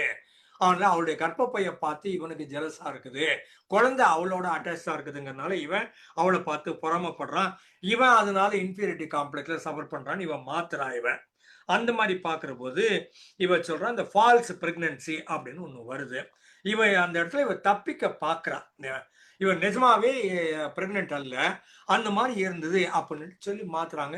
சில நேரங்கள் என்ன பண்றாங்க, ஒரு 7-8 மாசத்துல ஏமாத்தி, மாமியாரையும் ஏமாத்திட்டு உங்க அம்மா வீட்டுக்கு புள்ளப்பத்துக்கு போறேன்னு போயிட்டு அப்புறம் குழந்தை பிறந்துச்சுங்க, செத்துச்சுங்க, நாங்க புதைச்சிட்டோங்க அப்படின்னு சொல்லிட்டு திருப்பி வந்த பெண்களும் உண்டு. கிராமத்துல இதெல்லாம் நடந்திருக்குது. அப்போ இந்த மாதிரி இடங்கள்ல, படிக்காத இடங்களில் அந்த பெண்ணு சர்வைவலுக்காக இதுவே கிரியேட் பண்ணிட்டு உட்கார்ந்து இருக்கிறா அப்படின்னு பேரு. சரியா? அதுக்கப்புறமா இன்னொரு இஷ்யூ வந்து காதலே இல்லாத காதல் அப்படின்னு ஒண்ணு சொல்றாரு. இதுல ஒரு ஆபீஸ் நார்மலா ஒரு புத்தாலி பெண் ஒருத்தி இருக்கிறா, பிரைட்டா ஒருத்தி இருக்கிறா. அவருக்கு ரொம்ப பிரைட்டா ஒரு சீனியர் ஒருத்தர் இருக்கிறாரு, ஆண். அவர் வந்து இம்மீடியட் ரிப்போர்ட்டிங் பர்சனாலிட்டின்னு சொல்லுவோம் இல்லையா, இம்மீடியட் சூப்பர்வைசர்னு சொல்லுவாங்க. ஆபீஸ்ல நிறைய பிரைட் இருப்பாங்க, பட் நான் எந்த டீம்ல ஒர்க் பண்றேன், யாருக்கு ரிப்போர்ட் பண்றேன் அப்படின்னு பாக்குற போது அந்த ஆளு ஒருத்தர் இருக்கிறாரு. நார்மலா ஒரு 4 வயசு சீனியரா இருப்பாரு. மகா பிரில்லியன்ட், மகா இன்டெலிஜென்ட், எல்லா ப்ராப்ளத்தையும் சால்வ் பண்ணக்கூடிய ஆளு. ஒரே நேரத்துல 10 பிரச்சனையும் 10 கோலையும் அச்சீவ் பண்ணக்கூடிய ஆளு. எல்லாரையும் மோட்டிவேட் பண்ணக்கூடிய ஆளு. அட்டகாசமா இங்கிலீஷ் தமிழ் பேசக்கூடிய ஆளு. அட்டகாசமா வியாபாரம் பண்ணக்கூடிய ஆளு. பார்த்தா ஆச்சரியமா இருக்குது. அந்த lady falls in love with the guy. But then the lady doesn't tell the boss that I love you. அவன் கல்யாணம் ஆகாத ஆளு. ஏன்னா அந்த மாதிரி இருக்கிற போது இவளுக்கு அவள் ரொம்ப பிடிச்சிருது. எங்கேயோ ஒரு இடத்துல ஒரு முக்கியமான வேலை ஒன்று கொடுக்குறாரு. இந்த பொண்ணு ரொம்ப அழகா பண்ணி முடிச்சிருது. எல்லாரும் முன்னாலேயும் அவர் வந்து இந்த பொண்ணை ரொம்ப புகழ்ந்து அட்டகாசமா பண்ணியிருக்கிறா, இவ்வளவு அருமையான இன்டெலிஜென்ட் லேடி, இவ என் டீம்ல இருக்குது, எனக்கு ரொம்ப பெருமையா இருக்குது அப்படின்னு அவ கண்ணை பார்த்து சிரிச்சுக்கிட்டு எல்லாரும் முன்னாலையும் பேசுற போது இவ என்ன நினைச்சுக்கிறா, ஐ லவ் யூ சொல்லியிருக்கிறாரு இவரு, ரொம்ப இன்டைரக்டா எங்களை சொல்லியிருக்கிறாரு அப்படின்னு இவன் நினைச்சுக்கின்னு அதுக்கப்புறம் என்ன பண்றா, இவன் மெசேஜ் அனுப்ப ஆரம்பிச்சிடறா. ஆபீஸ்ல ரொம்ப அமைதியா உட்காந்துருப்பா, எக்ஸ்ட்ரா ஒன்றும் பேச மாட்டா, பக்கத்துல போக மாட்டா, தொட மாட்டா, எதுவுமே பண்ண மாட்டா. ஆனா வீட்டுக்கு போனதுக்கு அப்புறம் அவளை பத்தி வீடியோ அனுப்புவா, அவளை பத்தி செய்தி அனுப்புவா. நீ சாப்பிட்டியா, தூங்குனியா, நல்லா இருக்கிறியா, என்ன சாப்பிட்ட, என்ன படம் பார்த்த, விடாம ஒரு நாளைக்கு 10-20 SMS காலையிலயும் ராத்திரியும். ஆனா பகல்ல ஆபீஸ்ல ரொம்ப டீசெண்டா அழகா அடக்க ஒடுக்கமா ஒழுங்கா இருப்பா. ஆனா இவன் திடீர்னு பார்த்தா ஒரு நாள் ஆபீஸ்ல கத்துறா, நீ நீ ஏன்டா என்ன இந்த மாதிரி பாடுபடுத்துற அப்படிங்கிற மாதிரி ஒரு நாள் கத்துறா. அவன் புரிய மாட்டேங்குது, நான் ஒண்ணுமே பண்ணலையே. அவன் மத்த ஆள் ஹெச்ஆர்ல சொல்லிட்டான், எல்லா இடத்துலயும் அவன் கம்ப்ளைண்ட் பண்ணிட்டான், இந்த பொண்ணு வேற மாதிரி ஆக்ட் கொடுக்குறா, இந்த இடத்துல வேற மாதிரி இருக்கிறா, ஆபீஸ்ல இருக்க வச்சு நீங்க முடிவு பண்ணாதீங்க, இவ வேற வேற மாதிரி எனக்கு மெசேஜ் அனுப்பிக்கிறா, இதை பாரு வீடியோ அனுப்பியிருக்கிறா, எல்லாத்தையும் எடுத்து ஹெச்ஆர்லயும் கொடுத்தான், மற்றவங்களுக்கு சொல்லிட்டான் கான்பிடென்ஷியல் ஆளுக்கிட்ட. இவ திடீர்னு கத்துறா, என்ன லவ் பண்ணி இப்படி திடீர்னு கையை விட்டுறியே, ரெஸ்பாண்டே பண்ணாம நீ இந்த மாதிரி இருக்கிறியே, நீ நடிக்கிறியே, உனக்கும் என் மேல லவ் தானே இருக்குது, நீ அப்போ மெசேஜ் எல்லாம் வாங்கின தானே, அப்ப நீ என்ன லவ் பண்றதானே, அப்போ கல்யாணம் பண்ணு, ஏன் என்னை ஏமாத்துற அப்படிங்கிற மாதிரி கத்துவா. அப்பதான் அவங்க சொல்லுவாங்க, இது ஒருதலை காதல் மாதிரி எக்ஸ்பிரஸும் பண்ணல, ஐ லவ் யூ ஒரு நாள் கூட இந்த லேடி போய் அவங்ககிட்ட சொல்லல, அவன் என்னைக்குமே சொன்னதும் கிடையாது, அவன் ரெஸ்பாண்ட் பண்ணதும் கிடையாது. இவளா மனசுக்குள்ள ஒரு திரைப்படம், ஸ்டோரி, டயலாகு, டைரக்ஷன் எல்லாத்தையும் இவளே கிரியேட் பண்ணி, அதுக்கு வீடியோவை கிரியேட் பண்ணி, போட்டோவை கிரியேட் பண்ணி, வெர்பல் ஓரல் இன்ஃபர்மேஷன்லாம் கிரியேட் பண்ணி பூதாகரமா ஆக்கி அவனோட சண்டை போடுறா. ஆனா இவ தான் இதுக்கு ரெஸ்பான்சிபிள். இவன் எந்த விதத்துலயும் அந்த ஆளு காரணம் இல்லை. Delusion of love. இதை டாக்டர் கிளாரம்பால் சிண்ட்ரோம் சொல்றாங்க. Clerambault, CLERAMBAULT, Clerambault syndrome. இது எரோட்டோமேனியா, எரோட்டிக் அப்படின்னாலே செக்ஸ் சம்பந்தப்பட்டதுன்னு அர்த்தம், உணர்வுகளை தூண்டுகிற செய்தி அப்படின்னு அர்த்தம். எரோட்டோமேனியா, மேனியானா இல்லாத நம்ம கற்பனை பண்ணி பார்க்கறது, அதிகப்படியா பார்க்கறது மேனியான்னு சொல்லுவாங்க. Delusional disorder, one with higher social status is deeply in love with மீன்னு நினைச்சுக்கிறது. பல நேரங்களில் ஐஸ்வர்யா ராய் என்னதான் கட்டிக்கு போறான்னு சொல்லிடுறானுங்க. Arnold Schwarzenegger is in love with மீன்னு சொன்ன ஏராளமான பெண்கள் உண்டு. இந்த மாதிரி யாரோ ரொம்ப பெரிய ஆள் இருந்தா இவனே கற்பனையில அவங்க என்னதான் லவ் பண்றாங்க, அவங்க என்னதான் பார்க்க போறாங்க, என்னதான் போன்ல கூப்பிட்டாங்க அப்படின்னு இவங்களா கற்பனையில எல்லாத்தையும் கிரியேட் பண்ணி விடுறது. The other may not even be aware of this person. நீ இந்த மாதிரி ஒரு ஆள் இருக்கிறானே எனக்கு தெரியாது அப்படின்னு சொல்லுவாங்க. முத்தொள்ளாயிரம் பாடல்கள்ல வரும் வெண்பால ராஜாவை இவ அவ்வளோ டீப்பா லவ் பண்ணுவா. சேர மன்னன், சோழ மன்னன், பாண்டிய மன்னன், அந்தந்த நாட்டுல அந்தந்த நாட்டு இளம் பெண்கள் அந்தந்த நாட்டு மன்னனை லவ் பண்ணுவாங்க. அவன் யானையில எப்போ வருவான், அந்த யானை கிட்ட சொல்லுவான், நீ பொம்பளை யானை, ஒரு ஆம்பளை மேல ஏறி உட்காந்துக்கிறான், கொஞ்சம் கூட வெக்கமே இல்லாம நீ இருக்கிறியே அப்படின்னு கத்துவா. அந்த யானை மேல இவ்வளவு கோவமா, யானை ஒரு பெண்ணா, அந்த யானை மேல அவன் தொட்டு உட்கார்ந்து இருக்கிறானா, அவனை இவ ஃபீல் பண்ணுதான். யானை என்ன ஃபீல் பண்ண மாட்டேன்றானு கோவத்துல கத்துறான். நீ பொம்பளை யானை ஆச்சு, உனக்கு வெக்கம் இல்ல, ஒருத்தர் மேல ஏறி உட்கார்ந்து இருக்கிறான், நீ அவன் கூட உட்கார்ந்து போறிய, நான் இங்க எவ்வளவு நேரம் தனியா இருக்கிறது அப்படின்னு அவகிட்ட கத்துவான். அந்த மாதிரி இந்த இடத்துல டெல்யூஷன். ராஜாவுக்கு தெரியவே தெரியாது, இந்த மாதிரி இந்த ஊர்ல ஒரு பொண்ணுக்குது, அது நம்மள சைட் அடிக்குது அப்படின்னு தெரியாது. அவ கதவை திறந்து பார்த்து நிற்பா. அம்மா கதவை வச்சு நிற்பா. முத்தொள்ளாயிரம் பாட்டு பூரா ஒரு 60-65 பாட்டு இருக்குது, மன்னனை காதலித்த இளம் பெண்கள் அப்படின்னுட்டு. அந்த மாதிரி பாக்குறப்போ இந்த இடத்துல பர்சன் வித் ஹை ஸ்டேட்டஸ், ஒரு பெரிய ஆளு, அவனை நான் லவ் பண்றேன் அப்படின்றாங்க. பெர்சீவ்டு லவர், அப்போ விடாம ஸ்டாக்கிங்னுட்டு இந்த மெசேஜ் அனுப்புறது, பக்கத்துல போய் நிக்கிறது, அவங்கள பத்தி பேசுறது, அவங்கள பத்தி மற்றவங்க கிட்ட விவரங்கள் வாங்குறது, இந்த மாதிரி பண்ணிட்டு இருப்பாங்க. ஸோ இதெல்லாம் இயல்பாக இல்லாதது, ஆனால் நாம உருவாக்கி கொண்டதுன்னு சொல்றது. இந்த மாதிரி மனநலம் சம்பந்தப்பட்ட ஏரியால ஏராளமான இஷ்யூக்கள் இருக்கின்றன. இது இயல்பான மனிதர்களுக்கு பல நேரங்களில் புரிவதில்லை. நீங்க லாஜிக்கை யூஸ் பண்ணி இதெல்லாம் சரி பண்ணலாம் நினைச்சீங்கன்னா ஒன்னு கூட ஒர்க் அவுட் ஆகாது. ஏன்னா சைக்காலஜி சம்பந்தப்பட்டது எதுவுமே ரேஷன்ல வராது, எல்லாம் இமோஷன்ல வரும். இமோஷன் சொல்லிட்டீங்கன்னா அது அதிகப்படியான காதலாகவும் இருக்கலாம், அதிகப்படியாக வெறுப்பாக இருக்கலாம், அதிகப்படியான கோபமாக இருக்கலாம், அதிகப்படியான வன்மமாக இருக்கலாம். அது எதுவுமே உங்க லாஜிக்ல வராது. அது மற்றவங்களால புரிந்து கொள்ளவும் முடியாது, உணரவும் முடியாது. அந்த மாதிரி நேரங்கள்ல தான் ஒரு சைக்காலஜிஸ்டோ இல்ல சைக்கியாட்ரிஸ்டோ இல்ல மனநலம் சம்பந்தப்பட்ட ஆலோசகரோ மருத்துவரோ உள்ள அவங்க இதை தெளிவா புரிஞ்சுக்குவாங்க. இதுதான் கிவன் சுச்சுவேஷன், இந்த மாதிரி இவங்க ஃபீல் பண்றாங்க, இதுக்கு இந்தந்த மாதிரி காரணிகள் இருக்கின்றன. These are the reasons why these people act like this or feel like this or speak like this or function like this or do not function like that. Do not function the way in which you expect them to function அப்படின்னு கண்டுபிடிக்கணும்னா அதுக்கு depth psychology அப்படின்னு ஒன்று தனியாக தெரியணும். அதுக்கு இந்த psycho அனாலிசிஸோ ஹிப்னாசிஸோ பல்வேறுபட்ட சைக்கோ தெரப்பிஸோ இருக்குது, அதெல்லாம் உதவுது. அதனால இவற்றின் மூலமாக இந்த வேற கண்ணாடியை போட்டு பார்த்தீங்கன்னா தான் அவங்க எந்த கண்ணாடியின் மூலமாக பார்க்கிறார்கள் அப்படின்னு உங்களுக்கு தெரியும். உங்க கையிலையும் கண்ணாடி கிடையாது, அவங்க பார்க்குற கண்ணாடி பற்றி உங்களுக்கு ஏபிசிடி தெரியாது, டமான்னு ஒரு லைன் சொல்லிடும், அவன் கிடக்குறான் லூஸு, அது இப்படிதான் ஆடும், இந்த மாதிரி தான் பேசும் அப்படின்னு ரொம்ப ஃப்ளாட்டா, ரொம்ப பொத்தாம்பதுல, ரொம்ப ஜென்ரலைஸ்டா பல நேரங்களில் நாம ஸ்டேட்மெண்ட் கொடுத்துடுறோம், ஒப்பீனியன் சொல்லிடுறோம், இல்லை வாட்ஸ்அப்ல எழுதியும் போட்டுடுறோம். இதெல்லாம் புரிஞ்சுக்கணும்னா அந்த மனதை புரிந்து கொள்ள வேண்டும், ஆள் மனதை புரிந்து கொள்ள வேண்டும். புரிந்து கொள்ளக்கூடிய மனிதராக, இல்லைன்னா அவங்களை நேசிக்கக்கூடிய, அவங்க நல்லா இருக்கணும்னு விரும்பக்கூடிய மனிதராக இருந்தீங்கன்னா you will look at them differently, your perception will change, you will alter the way in which you look at them or speak with them or relate with them or get along with them or communicate with them. அதெல்லாம் மாறணும்னா நீங்க கொஞ்சம் emotional angle அவங்கள பார்க்கணும், அவங்க பார்க்குற பார்வையில உங்களை பார்க்க தெரியணும். நார்மலா நாங்க சொல்லுவோம் ஒரு ஸ்கிசோஃப்ரெனிக், அப்போ நார்மலா ஜென்ரலா பைத்தியம்னு சொல்றோம் இல்லையா, ஸ்கிசோஃப்ரெனிக்னு சொல்றது. ஸ்கிசோஃப்ரெனிக் கியூர் பண்ணணும்னா ஸ்கிசோஃப்ரெனிக் உலகத்தை பார்க்குற மாதிரி உனக்கு பார்க்க தெரியணும். முதல்ல ஒரு குடிகாரனை சரி பண்ணணும்னு நினைச்சீங்கன்னா குடிகாரன் உலகத்தை எப்படி பார்க்கிறான்னு உங்களுக்கு பார்க்க தெரியணும். அதுக்கப்புறம் தான் உங்களால அவனோட ரிலேட் பண்ணி அவனோட சமநிலையில அவன் இருக்கிற மாதிரியே அவன் ஃபீல் பண்ற மாதிரியே ஃபீல் பண்ணி உணர்ந்து அதுக்கப்புறம் வெளியில கொண்டு வரணும். ரொம்ப ரேஷனல் திங்கிங்ல உங்களால குடிகாரனை மாற்ற முடியாது, இல்லை இந்த பைத்தியம் சொல்ற இந்த ஸ்கிசோஃப்ரெனிக்கால மாற்ற முடியாது. அவன் பார்க்குற பார்வையே தெரியாம நீ எப்படி அவனை ஹெல்ப் பண்ண போறேன்னு கேட்பாங்க. அதனால கொஞ்சம் சைக்காலஜி, யாராக இருந்தாலும் சைக்காலஜி படிப்பது நல்லது. சைக்கோ தெரப்பி கொஞ்சம் தெரிஞ்சு வச்சுக்கிறது நல்லது. தியரிட்டிக்கலா ஒரு வேலையும் செய்யக்கூடாது. உங்களுக்கு தெரிஞ்ச சைக்கோ தெரப்பி வச்சுட்டு குவாலிஃபிகேஷன் இல்லாமல் எதனா உங்களுக்கு கோளாறு ஆச்சுன்னா கேஸ் போட்டுருவானுங்க, உள்ள தூக்கி வச்சிருவானுங்க. இந்தியாவில் துட்டு கொடுத்தா விட்டுருவாங்க, தனி கதைன்னு வச்சுக்கோங்களேன். 1000 ரூபாய் திருடினேன் உள்ளே வைத்தார்கள், 100 ரூபாய் கொடுத்தேன் வெளில வந்தேன்னு சொல்லுவான். இல்லை 100 ரூபாய் திருடினேன் உள்ளே வைத்தார்கள், 1000 ரூபாய் கொடுத்தேன் வெளியில விட்டார்கள்னு சொல்லுவான். புரியுதா? அந்த மாதிரி இந்தியாவில் என்ன வேணா பண்ணிடலாம். But internationally we say look at people from the way in which they are, how they look at the வேர்ல்டுன்னு தெரியாமல் நீங்க சரி பண்ண பார்க்காதீங்க. இல்லை சரி பண்ணக்கூடிய ஆட்கள் கிட்ட கொண்டு போய் விடுற பரிவு உங்ககிட்ட இருந்தா போதும். அதனால மக்களை வேறு விதமாக புரிந்து கொள்ள பாருங்க அப்படிங்கிறதான் எசன்ஸ். நான் 5வது கதை தான் சொல்லியிருக்கிறேன், 50 கதை இருக்குது, பின்னால வேற ஏதாவது சொல்ல முடிஞ்சதான் சொல்றேன். நல்ல புத்தகம் வாங்கி படியுங்கள். நன்றி, வணக்கம், நிறைவு செய்கிறேன்.